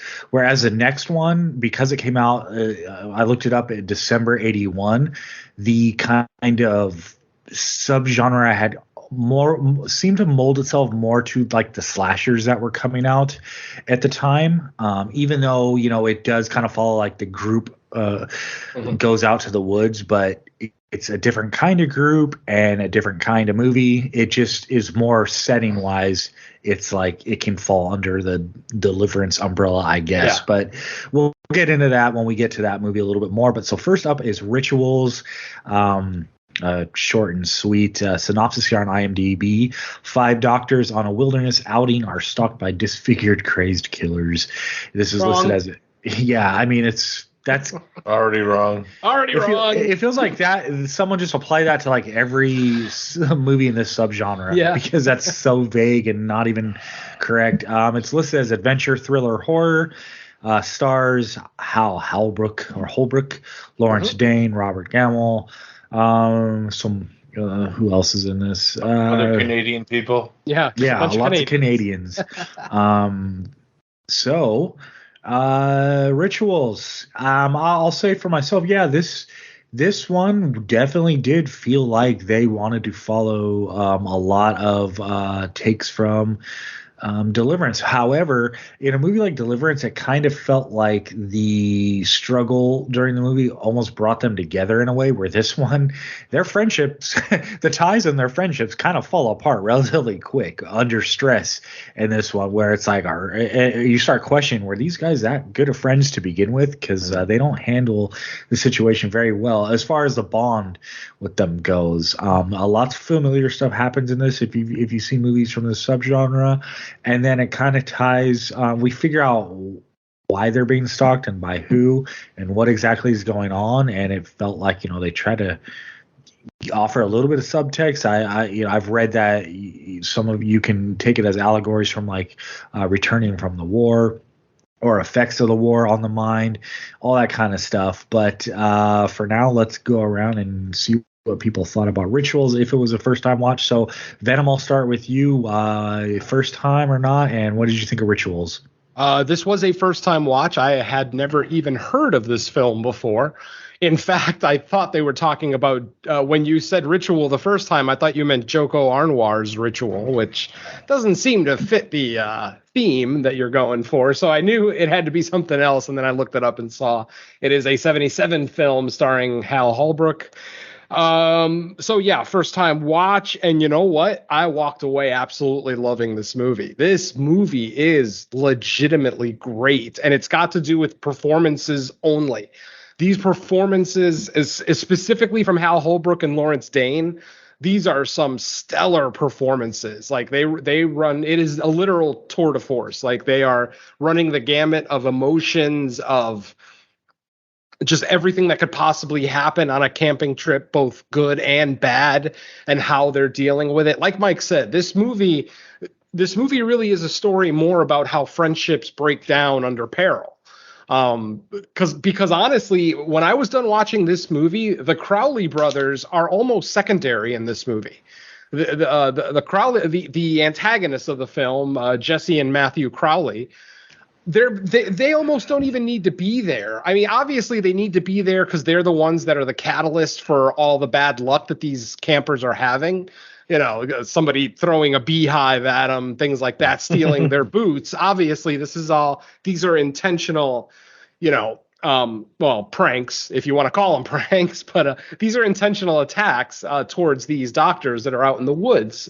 But the movie isn't about them. Like if you watch a movie like A Wrong Turn or The Hills Have Eyes, those movies are solidly about the killers. They're about what they've gone through, what they are now doing, what they will continue to do. This movie doesn't delve that much into the Crowleys at all. We get a little bit of backstory. We find out who they are and why they might have problems with these doctors or any doctors, but it's still really minimal.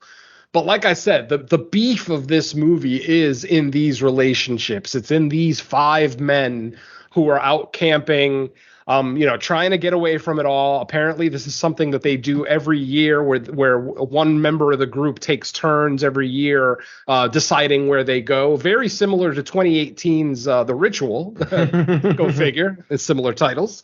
Where it was the same thing. The Ritual was a little bit more nuanced because that group suffered a tragedy before the trip, so there was a little bit more to that one. Whereas this one, we see our five men starting their trip right when the movie starts. No tragedy or no secrets that somebody's trying to get away from, anything like that. It's legitimately just five doctors trying to enjoy their summer vacation. But just watching these guys break down at every turn, like, from losing their boots to getting attacked by bees to falling down a hill. I mean, it seems like at every turn, the friendship of these five gentlemen is being tested. And I absolutely loved it. And to watch Lawrence Dane's mental breakdown in this film, because I mean, Lawrence Dane's character, Mitzi, almost seems to be the guy that has the most on the ball when the movie starts. Like he's the most charismatic, if you will. He's very outgoing. He always knows the right thing to say, stuff like that. He's the Burt Reynolds of this movie. Thank you. I'll go with that. Absolutely. But then he just fucking as the movie goes along, he just turns into a quivering pile of jello. Just at every little peril that occurs to this group, he breaks down more and more until the end of the movie. He's literally, on his deathbed, not literally a bed, but he's in the throes of his death, and he's still cursing. What's that? He gets mandied. Yeah, exactly. One of the better scenes in the film, actually, but still.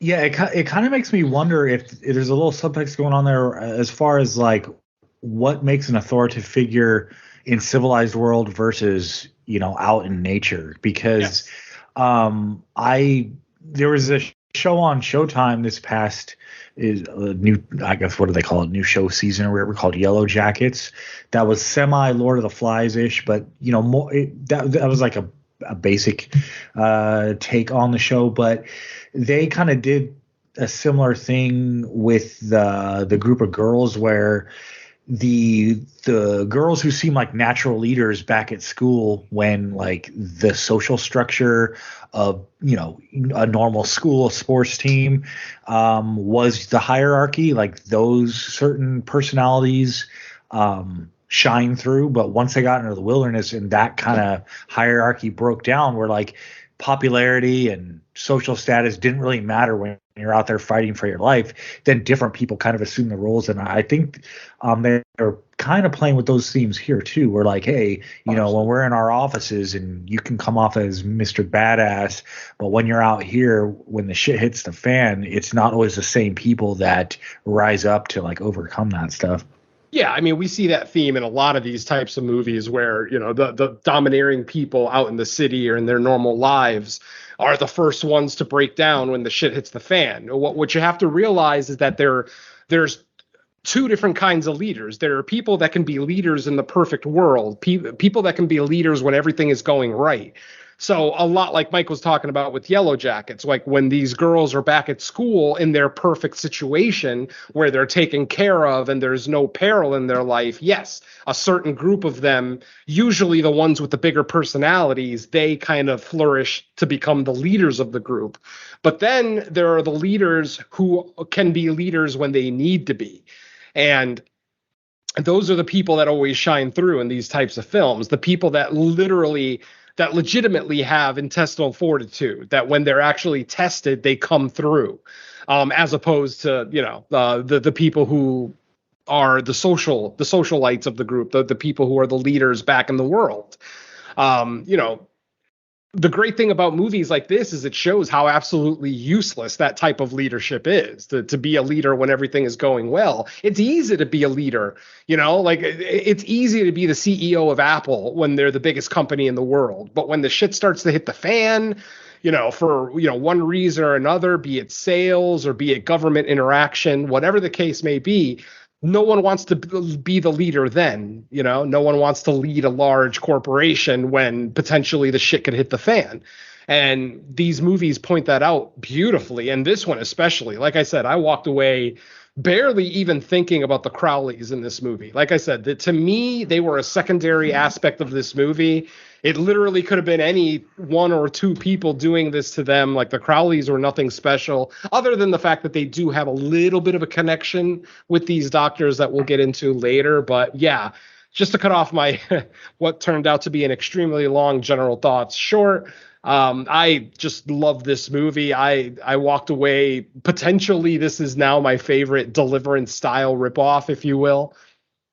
And to speak about Mike and where these movies, Mike's point specifically, and where these movies are going, I think these were great picks because this shows a transitional period in the campers lost in the woods subgenre, whereas Deliverance definitely kept it in a real world way where there wasn't necessarily a horror or supernatural element.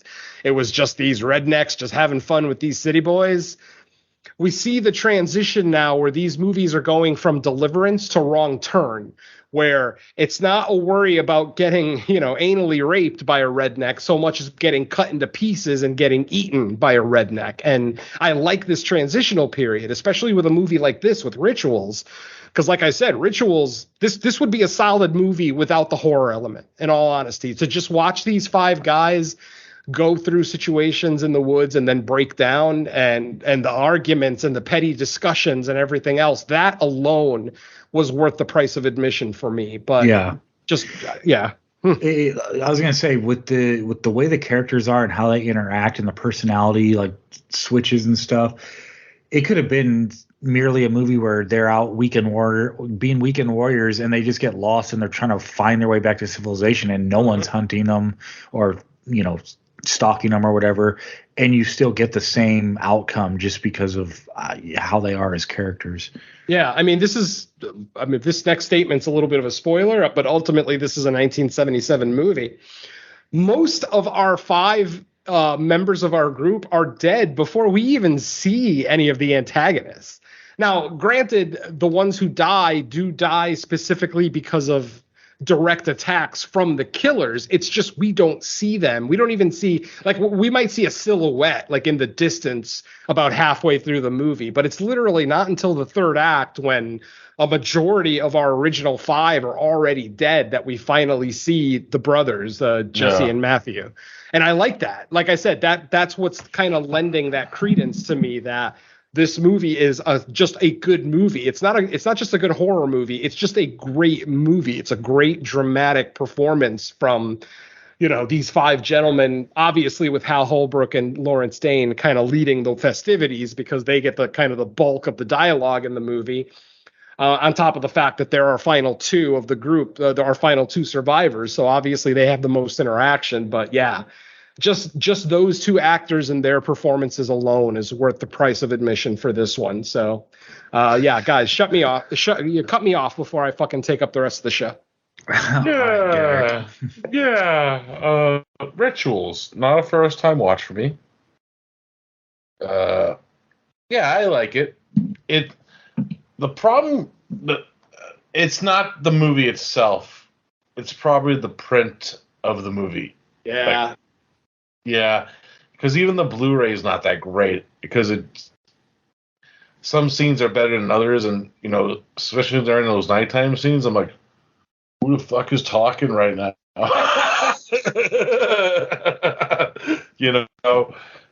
So that's kind of disheartening I can't really blame the movie itself for that. It's just the transfers of this movie kind of look like ass. Yeah. And it's not the movie. Yeah, go ahead. I was going to say, just honestly, you could make that argument about both of our movies this week, but yeah, you could say that. I think because I know the Blu-ray for Rituals is made with different prints and pieced together, and you could actually tell because one scene, and then it goes to a different quality like 5 seconds later. That's too bad. Yeah, unfortunately, but. Yeah, I like this movie a lot. Like I agree with a lot of the points that Venom said, especially about Hal Holbrook and Lawrence Dane, who, let's just leave him here. And then all of a sudden he's judging Hal Holbrook for killing the other guy. I'm like, really? Yeah, Mitzi is a dick throughout this entire movie. Yeah. Good old Lawrence Dane. Always good at playing a dick. Yeah. He was a dick in Scanners too. Yeah, it's a good movie. I like it a lot. I like the head games that the Matthews doing with these guys, especially in the very beginning with the severed deer head. Yeah, which was real. Mm-hmm. I found that out, and it's pretty great. I love the score to it. It's very, the main theme is very like harmonizing, like, it's gonna be a nice peaceful like movie, and then you watch it, you're like, oh, that's not great. And I mean the movie's great, but I meant like the situation that's happening. But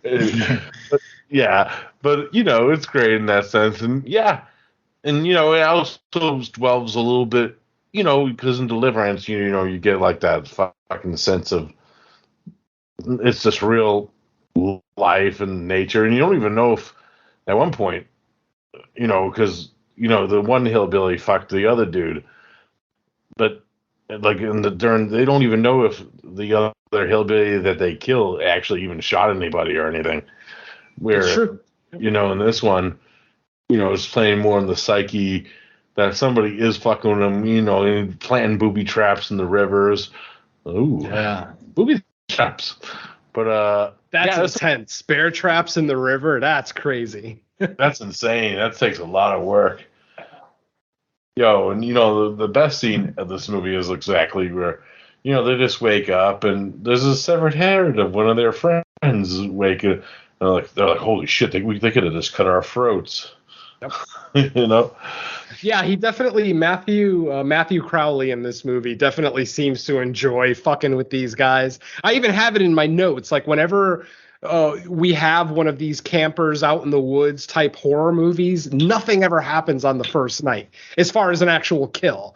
It's usually like some kind of fucking with them, maybe stealing some items of theirs, things like that. I'm always like, why do these forest killers always want to take their time? Like, just get it done on the first night. Who cares? But yeah, every single time, nothing happens on the first night.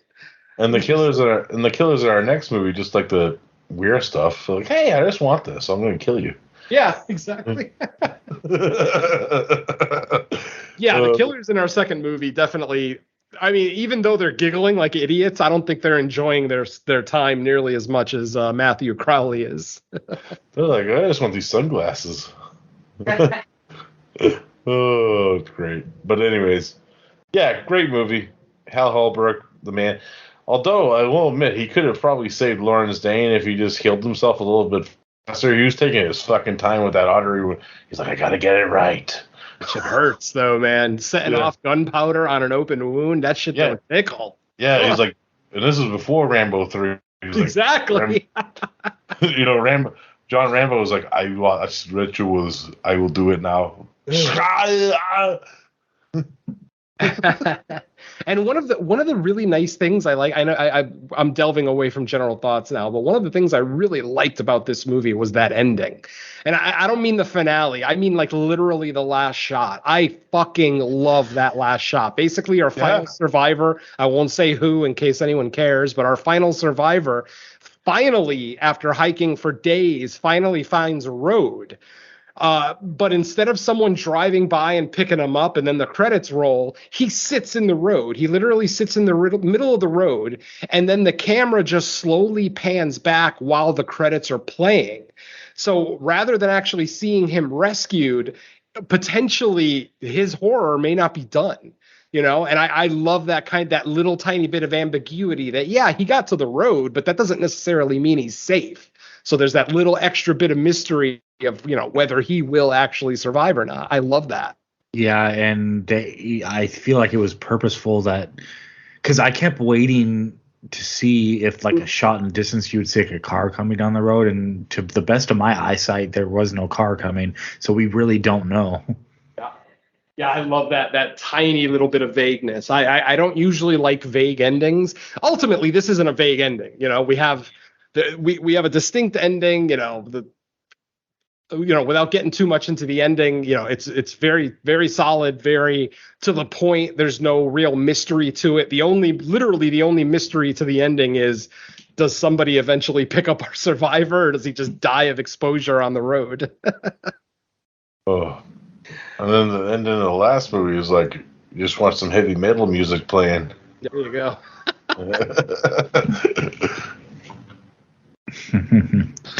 Oh man, yeah. So Rituals is currently streaming on Shudder. It might be somewhere else too. It might be on Tubi. It's on Prime. On Prime, okay. Prime. That was where I watched it. Yeah. So all right, cool. So yeah, check that out, and then we will transition now, I guess, right into Just Before Dawn. So I know when I was kind of doing my opening spiel, and then Venom, you mentioned Wrong Turn. I would even say like this has influences of like Texas Chainsaw Massacre, Friday the 13th, like because it kind of feels like Friday the 13th in like the woods. Now I know technically Camp Crystal Lake was sort of in the woods in a campsite, but I guess this is like the even further into nature woods. Tweedledee, Tweedledum. This definitely feels like more of like, okay, we'll set them up. We'll set up a group of people going to the woods, but this is straight like slasher style. So, synopsis on IMDb. 5 young people venture into the backwoods of Oregon to claim a property and find themselves being stalked by a hulking, machete-wielding psychopath. Also wrong. Yeah, sort of wrong Also too. wrong. But this one could be wrong on purpose because it's trying to keep it vague without This one's a spoiling. slur. Yeah, I'm okay with this. Yeah. Now I do know when I first started, because I had seen this like a long time ago, but I forgot that the opening scene is like a setup, because when I was watching it this time, I love it. I was like, wait a minute, did this movie pick up like well into it? And I was like, oh yeah, I forgot this is kind of like a cold opening style that we get. With the dude from Sleepaway Camp, he's amazing in this movie. Yeah, we got George Kennedy in this movie. Like, how did they land him for this? You know? Yeah. I actually, he's maybe made not the as rounds hard. in all sorts of stuff. Really, He's in a few Roger Corman movies. You know. Exactly. Yeah. This is before Police Squad, before his kind of resurgence in the 80s. Yeah. Yeah. Chris Lemmon is in this, and he's been in some stuff of note. I know he was in Wishmaster. Does anybody else think that Chris Lemmon looks like Wings Hauser? Kind of. He looks like somewhat. Wings Hauser. I thought Wings Hauser was in this, and I'm like, wait a minute. How old would he be in 1981? I mean, granted, it would have fit, but does that mean like Wings Hauser's his mom and Jack Lemmon's his dad? Oh God. Because he looks like a picture of Jack Lemmon and Wings Hauser. He does look like J.F. Lemon. He definitely does look like his dad. Oh, that's his dad, yeah. I'm elements of him, like there's certain scenes, especially the rope bridge scene, the second rope bridge scene, when the rope bridge gets cut. I'm looking at him like, that's fucking Wings Hauser. That's Wings Hauser. God damn it. Let me find out if Wings Hauser was his stunt double. That's funny. So yeah, so like I said, this one definitely starts the transition, or maybe it's already in full transition of being straight like horror slasher in the woods genre. And I think this movie is absolute fun. Like I would say, overall, is it as good a quality as Rituals in the sense of just a good movie regardless of genre? Probably not. But as far as like dumb fun, like you're pretty much, what to expect with this, and you get it. And I actually think like the twist is semi entertaining. Like it cracked me up, like when you figure out what's going on and you get the explanation. Well, they give it away in the first 5 minutes when we meet twins are a common thing. Yeah, twins. Yeah, in this region. Yeah. So I'll kick it to Derek first this time. Derek, what did you see? I know this isn't the first time you've seen Just Before Dawn, so what did you think of it? I personally love this movie. Jeff Lieberman as a director, I actually love a lot of his movies. He before this, he did Squirm, which was the killer were movie, which kind of has a similar feel and style and look to it in general, with the griminess of like the setting and stuff. Mm-hmm. And then he did Blue Sunshine, the LSD makes people go crazy and kill people movie, which I also love. And later on, after this, he did the sci-fi movie Remote Control. And his last movie, which might be, I would consider is his worst movie, is Satan's Little Helper from 2004. Yeah. Easily. Oh, God, that fucking movie. Yeah, it's mostly due to the kids before. Oh, that fucking kid in that movie. But anyways, I love the atmosphere this movie progresses. All it has to do with the setting, which the setting itself feels alive in this film. It feels like its own character, where, it kind of was missing in Rituals for me. But not saying that Rituals setting was bad or anything, but just them walking through the woods, and it helps with that score by Brad Fiedel, who 3 years later would do The Terminator, and Fright Night fame. It's actually him that's singing during that fucking song that they're listening to on the radio during the nighttime fire hits it. See? Oh, the Baby song? Yeah, that's Brad Fiedel. Oh my God, I wanted to shoot the radio before the old guy did. Yeah. Let's just say that. Yeah. I'm not saying it's the best thing, but if they only had license for Blondie. Sure. you know, and yeah, I love George Kennedy. I love fucking Mike Kennel as the drunken crazy dude. Demons. What's a demon to you? He's taller than you. As big as the mountain. And Greg Henry, a young Greg Henry's in this movie as Warren, who would later go on to be in like movies like Slither and Guardians of the Galaxy, a lot of James Gunn stuff. I like him, and he's kind of like the Burt Reynolds character in this movie, where when shit hits the fan, he bitches out too. Mm-hmm. And his girlfriend Deborah is the John Voight of this movie, where she's showing like scenes of like, oh, I don't like this, and later she becomes like the greatest fucking thing ever, where she just fucks his and she just, because the movie Feast definitely ripped this movie off. But when they killed that monster at the end, and she shoves the fucking fist right through her fucking this thing's throat, and I'm just like singing like Dio in the middle of the background, like middle, nah. I'm like, this is great. But the killers themselves, yeah, they're played by the same person, which makes sense, and the look of them, it's what I expect. These, if you're a fan of more mass killers, I could see you hating them.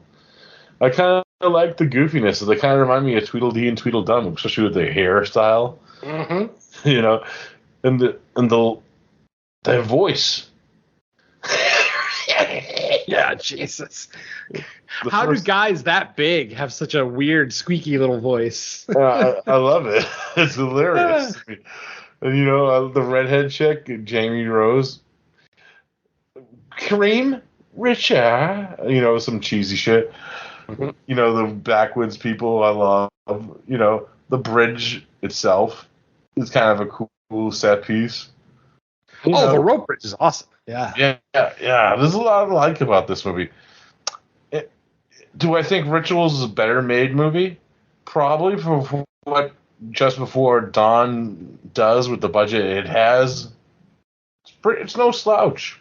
It's one of the, from the year of 81, it's one of the standouts from a great year of horror to begin with. And, it's no slouch in that department. It's there with its fucking atmosphere. It dwells in, atmosphere is the most important part for a movie for me, in that sense. And this movie has a great atmosphere for me. It just keeps it engaged, and I just like the storytelling aspects of it. And seeing George Kennedy on a horse, fucking falling. But yeah, I like this movie a lot.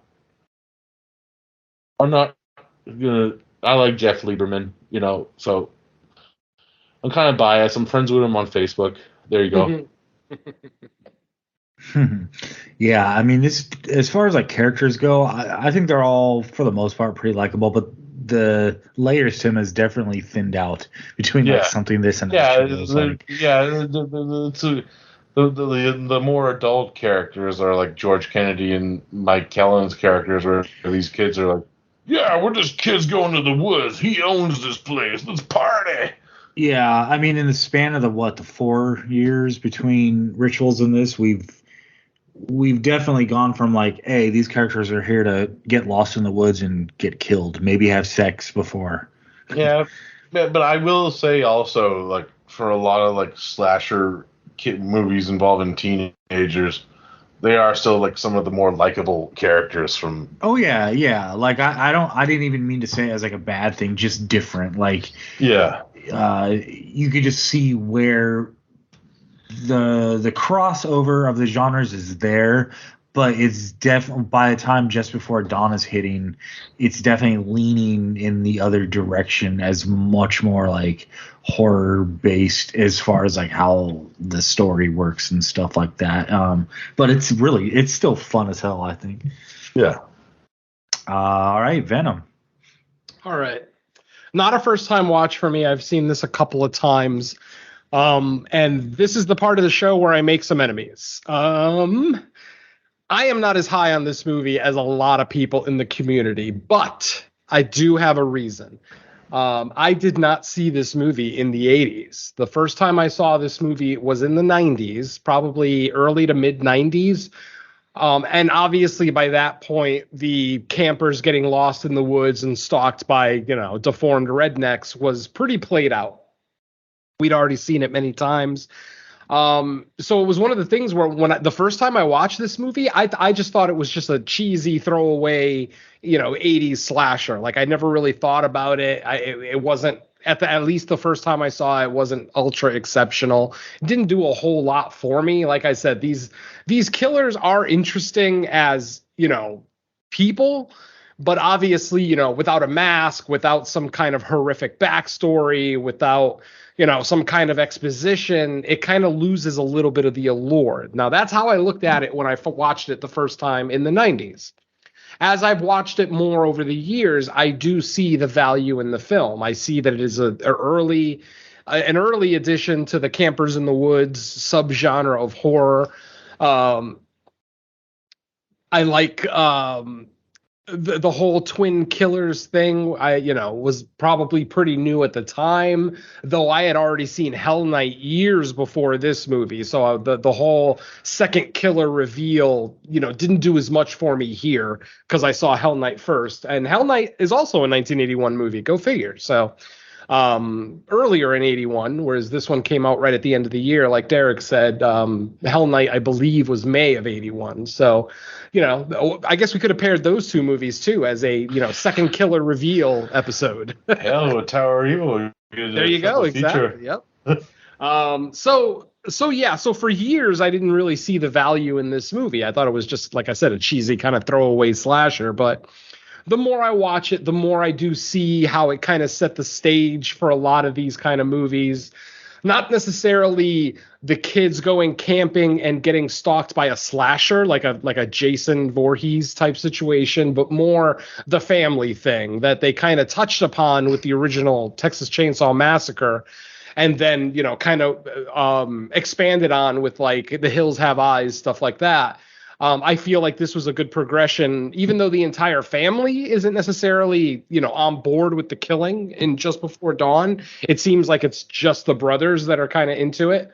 But it's still kind of, like I said, it set the stage for things like Wrong Turn that would be coming in the following decades.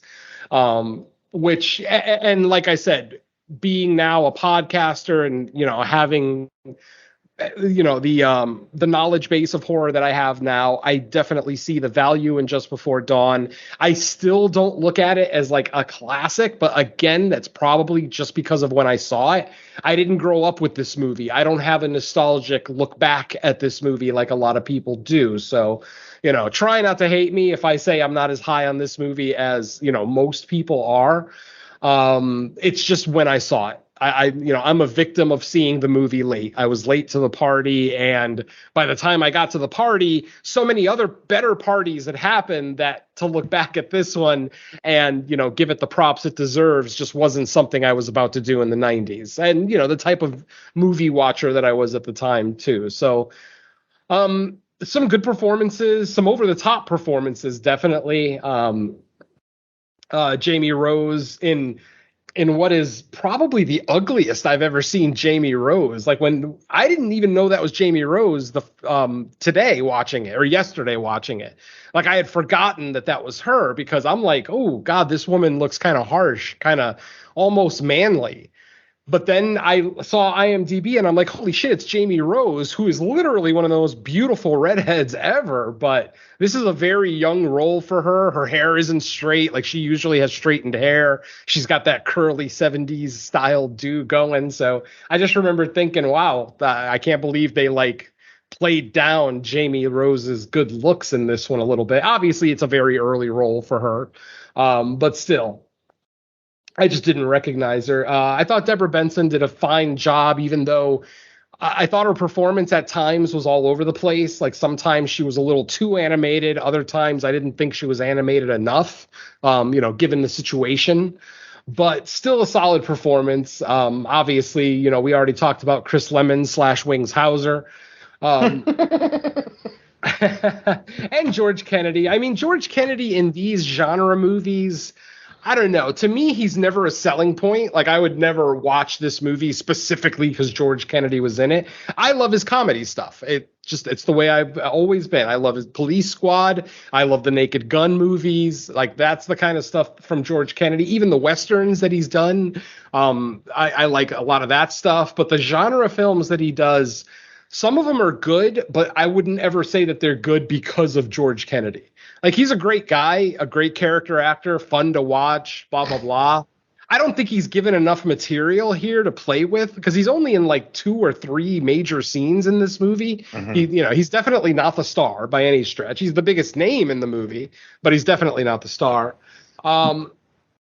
But just to see him, at the very least, always brings a smile to your face. So, and especially to see him as a good guy too, because George Kennedy's a big dude. He could have been one of the fucking brothers in this movie if they wanted to. Maybe their dad, for all we know. Yeah. And that's the thing. It's like if this, because it wasn't a first time watch for any of us, it's not really a question I could have asked. But like if it would have been a circumstance where one of us was seeing it for the first time, I do wonder, like, because the way George Kennedy kind of shows up and he's kind of aloof and I guess trying to be semi-helpful to them to like recommend them not going up the mountain. But when they go up anyway, despite his warnings, I like on a first time watch, I always wonder, like, I wonder if people thought like maybe as more of the family gets revealed, like he's going to do like the Sid Haig thing from House of a Thousand Corpses, where like in the last 20 minutes, like he turns out to be like the grandpa or the dad or something. I think I vaguely thought that only because of the physicality of it, because the guy who actually is their dad is like this skinny little twerpy guy. Like, it doesn't seem, and then you look at his wife and it's like, those two people made those two people? That just doesn't seem right. Whereas George Kennedy seems like the kind of guy that would have 2 big sons like that, So, don't forget about Mary Cat Logan. Mary Cat Logan. Little cutie pie. I loved her. I thought she was a great character. Yeah, another great character. She actually is a sibling of what are their names? I forgot. Logan. The family name is Logan. The brothers are Lucas. They're just called Mountain Twins. Yeah. Right. Yeah, the Mountain Twins. In the script though, they are referred to as Logan. I mean, we don't see it in the movie. It's not referenced in the film, but I mean in the script. Their character names were Lucas Logan and Luther Logan. I did really like the scene at the church where they walk by the cemetery. And did you notice that every tombstone says Logan? Yeah. And then when you get the reveal later on from George Kennedy that they've been inbreeding, that, you can only inbreed so much before, something goes wrong. And so that's just all inbred babies that probably didn't survive. And they're all like, they didn't, like, a lot of the tombstones didn't have first names. Like, the babies probably didn't even live long enough to get a name. So they're just, baby Logan or whatever. So I thought that was cool. You see that early enough in the film before you actually find out the name of the family, so that it's a nice little reveal later on when George Kennedy does mention the inbreeding. It's like, oh, that's why everybody in that cemetery was a Logan. That totally makes, so I did like that a lot. The church scene overall is really good in general. That's where Dan and Megan kind of meet their fates. I thought just a really well made. That's the scene where we actually get the reveal of the twins, of the second killer. I wish they would have gone with the original idea they had. I don't know if you guys know, but in the original script for this movie, they were going to do the reveal of the second killer at the rope bridge, where basically Chris Lemon's character, just like in the film, he's crossing the rope bridge, and then when he gets to the end, there's one of the brothers waiting for him. what they were originally going to do was have him turn around, traverse the rope bridge all the way to the other side, and just to have him cut off by the second brother. I think that would have been a way cooler reveal of a second killer than what they actually did. Because what they did here is, while one killer is outside killing Dan, the photographer, and then Megan goes inside the church to hide, the second brother literally just walks in nonchalantly and puts Daniel's sunglasses on and then just chuckles at her. Yeah, he jumps from the roof, I think, because there's a hole in the roof. Exactly. But yeah, so I don't know. I just feel like the rope bridge, especially because the rope bridge was such a big part of the movie. Like, I think that's one of the more tense scenes in the movie that doesn't involve one of the killers. It's just them crossing that bridge. I mean, that thing looks, I wouldn't even attempt to cross that thing. Fuck that. Honestly, they could even did it when, he's climbing up and, I think they were going to do it because honestly, I thought for the longest time, because I kind of agree with you. Yeah. I always thought that the rope bridge was the part where they actually did the reveal. Yeah. Because, how the fuck did that guy get all around the other side of the bridge? Exactly, yeah. Step up, But, I mean, I don't know. That's just a personal thing with me. Like I said, I just feel like the reveal of the second killer was just a little lackluster here. It was played very nonchalant. Almost like it wasn't even a reveal to begin with. Now, like Derek mentioned, if you're paying attention and you hear Daniel's earlier comment about why they're noticing so many twins in this area, yeah, it's a fairly obvious giveaway of what we're actually getting later, but I still feel like they kind of dropped the ball with the reveal of the second killer. I think the rope bridge would have been a lot better. Because then imagine the shot, the aerial shot of Chris Lemon's character on the rope bridge with a brother on either end of the bridge. That would have been a fucking awesome shot. But we get denied that. So what are you going to do? But yeah, like I said, overall, I do enjoy this movie. It's definitely more of a roller coaster ride than Rituals, whereas Rituals is a very grounded, movie about relationships. This one is back to being just a straightforward slasher. 5 kids looking to, get stoned, get drunk, get laid, and then get killed. It's fairly formulaic, which is why I was saying that I wasn't very high on the movie when I saw it for the first time in the 90s, because for me, it was a lot of been there, done that. I had already seen it so much. Had I seen this film in 81, I think I would have, been singing its praises just like most of the community does with this movie. But because I saw it a little bit later and I kind of had to learn as a older adult the value of this movie, I just don't hold it in the same regard as a lot of other people do. So, late to the party. It's all I can say. Mike? Well, yeah, late to the party, hopefully not late escaping the woods, because if these movies teach us, I'm not a huge camping person anyway, but these movies have me, I guess, justifying that decision. That's one of the biggest lessons of 80s horror is stay home.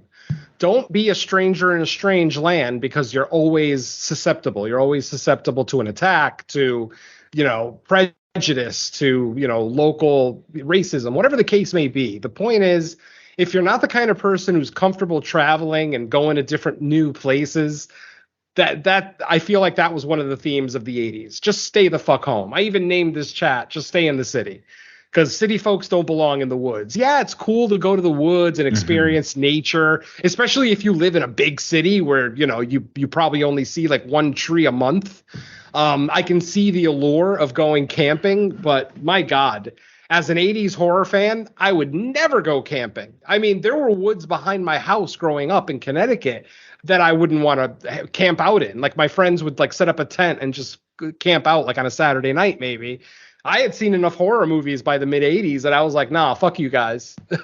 I'd rather die in my own home than out in fucking woods. Sorry. He's like, and then I went out there and murdered them to prove my point. Hey, shut up. They haven't proven that yet. Cold case. No, but yeah, like I said, it's just one of those things where I got to this movie late, so I didn't build the appreciation that maybe somebody like Derek built up with it, watching it a little bit earlier, before the horror tropes were established in his heart and mind. But I didn't see this movie till 2 years ago. Really? Yeah. Oh, well, then Wow, you I'm have kinda kind of surprised. different appreciation for this movie that I don't have. Like I said, I had a feeling that I was going to make some haters with this review because I know that Just Before Dawn is regarded as an absolute classic of the genre, and I don't see it that way. But as I've said, I fully admit that my opinion might change had I seen it in 81, because I was going to see horror in theaters in 81. I'm not sure if this was a theatrical release in the States, but I mean, I distinctly remember seeing stuff like My Bloody Valentine, Friday the 13th Part 2, The Thing. I saw The Thing in theaters. So, wait, that wasn't was that 81? No, Halloween 2 was 81. I know I saw a Carpenter movie in theaters in 81 as well. So anyway, the point is that I was solidly into horror when this movie came out. I just completely missed it. And if I hadn't missed it, I would definitely hold it in higher regard. That's all. I don't want to insult anybody who loves this movie, who thinks it's like one of their top 5 greatest, horror films ever made. That's fine. All opinions are valid here. But like I said, had I seen it in 81, I think I would have liked it a little bit more. Maybe. Yeah. I mean, it makes sense though, because Yeah, I had already seen all the tropes had been established in my head by the time I saw this movie. So when I saw it was just tropey to me. It came out in the flurry of that era. Once Friday the 13th hit, so many movies were just made in that style, and of course, this features a semi different setting, but still, it's very much that kind of movie. Still a mongoloid child, maybe not abandoned, but, not taken care of in the woods the way he should be by a good parent. And they're left to their own devices. And of course, they're just going to have fun and kill city folk. And I don't blame them, because I'd probably do it too. That's the other thing about 80s camping movies, is that the characters that always went into the woods never had any respect for it. Like this one, at least it felt like these kids had the intention of hiking and, doing actual outdoor activities, as opposed to a lot of the other ones where it's literally they just want to get drunk, get laid, get stoned, and be done with it. Well, that's the other thing. It's like between the group of friends, it's like there's never the one that's like, there's a 90% chance nothing goes wrong, but maybe we should bring equipment or something to help us out if we do get into some kind of trouble. And I don't even mean with like crazy inbred rednecks, but like animals or Absolutely. Someone takes a bad fall, like completely incidental stuff you would want to be prepared for. Yeah, I mean, even the doctors in Rituals bought a hatchet with them. That they at least They didn't use it, but they didn't use it, but they had it. So at least I'll give them credit. But then, of course, that's the difference between a bunch of doctors in their late 30s, early 40s compared to a bunch of kids who probably don't even have a job yet going camping. So, it makes sense that they would be more prepared. Oh, how about that the guy in the beginning gets stabbed through his dick to his ass. God. Oh, man. That's something that this movie did I've never seen before. Getting stabbed with a machete through your crotch. I mean, fucking through it. In the dick, out the ass. That was fucking painful. I mean, they definitely established a mood with that. I mean, because that's the very first kill of the movie. It's like literally 2 minutes into the movie, which it's just so awesome. I mean, because they easily could have just gone through the midsection like everyone else does. The effect probably was cheaper, blah, blah, blah. But yeah, they gave us a cringe ass worthy kill scene right at the beginning. So I will give the movie credit for that. Absolutely. Yeah, that's something where like you kind of do a double take, because when it first happens, you're like, wait, and you're trying to like look at on where on the body the machete's sitting. You're like, wait a minute, if that's where it's coming out of, where did it have to go in? And you're like, Yeah, that's definitely. I'm sure every man who's ever seen that scene has reacted. Maybe a few women too, I'm sure, but definitely every man has been like, ow. And you just have the giggle in the background. Oh, right. It's the stupid giggle. Oh man! If anything, I wish they would have giggled more. Like make it almost make it like Jason's, "kick mama" sound effect. Make it like we hear that and we know they're around or something. It's like, oh shit, there's the giggling. No, there's the whistle. Doo doo. The whistle, yes. Damn whistle. Cool. All right. Well, I think that wraps up our thoughts on these movies. And episode number 44 of No More Room in Hell. But before we get out of here, let's go around and find out where else everyone can be heard currently. So, Venom, I'll kick it to you to do that first. All right. As I mentioned earlier, No More Room in Hell presents Fresh Cuts. Our latest episode is Night's End, the Shudder original that was recently dropped. Not sure. We're still not 100% sure what we're doing for the next episode, which records tomorrow. But I'm sure after we're done here, Mike and I will make a decision on what we're going to do so I can go ahead and watch that tonight. And then the third part of the No More Room in Hell Trinity is Creature Comforts. Creature Comforts episode 7 has been released. It is available currently. We take a look at 1980s Alligator. Probably one of the most fun episodes we've had because, without speaking for Don and Derek, I fucking love Alligator. It's one of my favorite guilty pleasures of all time. Absolutely adore that movie.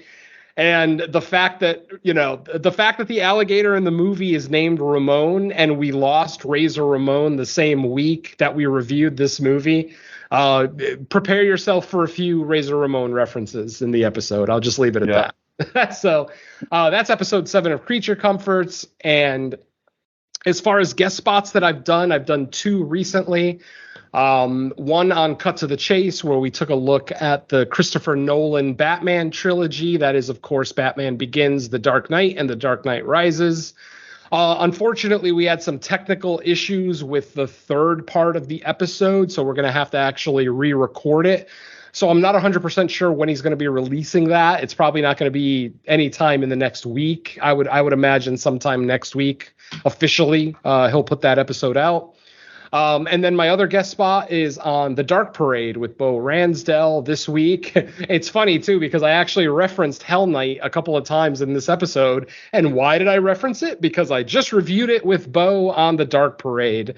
We took a look at the Scream Factory Blu-ray and obviously reviewed the film and did our due diligence, as Bo Ransdell always does. Anybody who listens to him knows he's an absolute champion of the podcasting world. So, and good on Bo. And then you can also hear Bo on the next episode of my show, mine and Derek's show, Creature Comforts, where we will be looking at The Relic on our next episode. So look out for that. And that's it for me, Mike.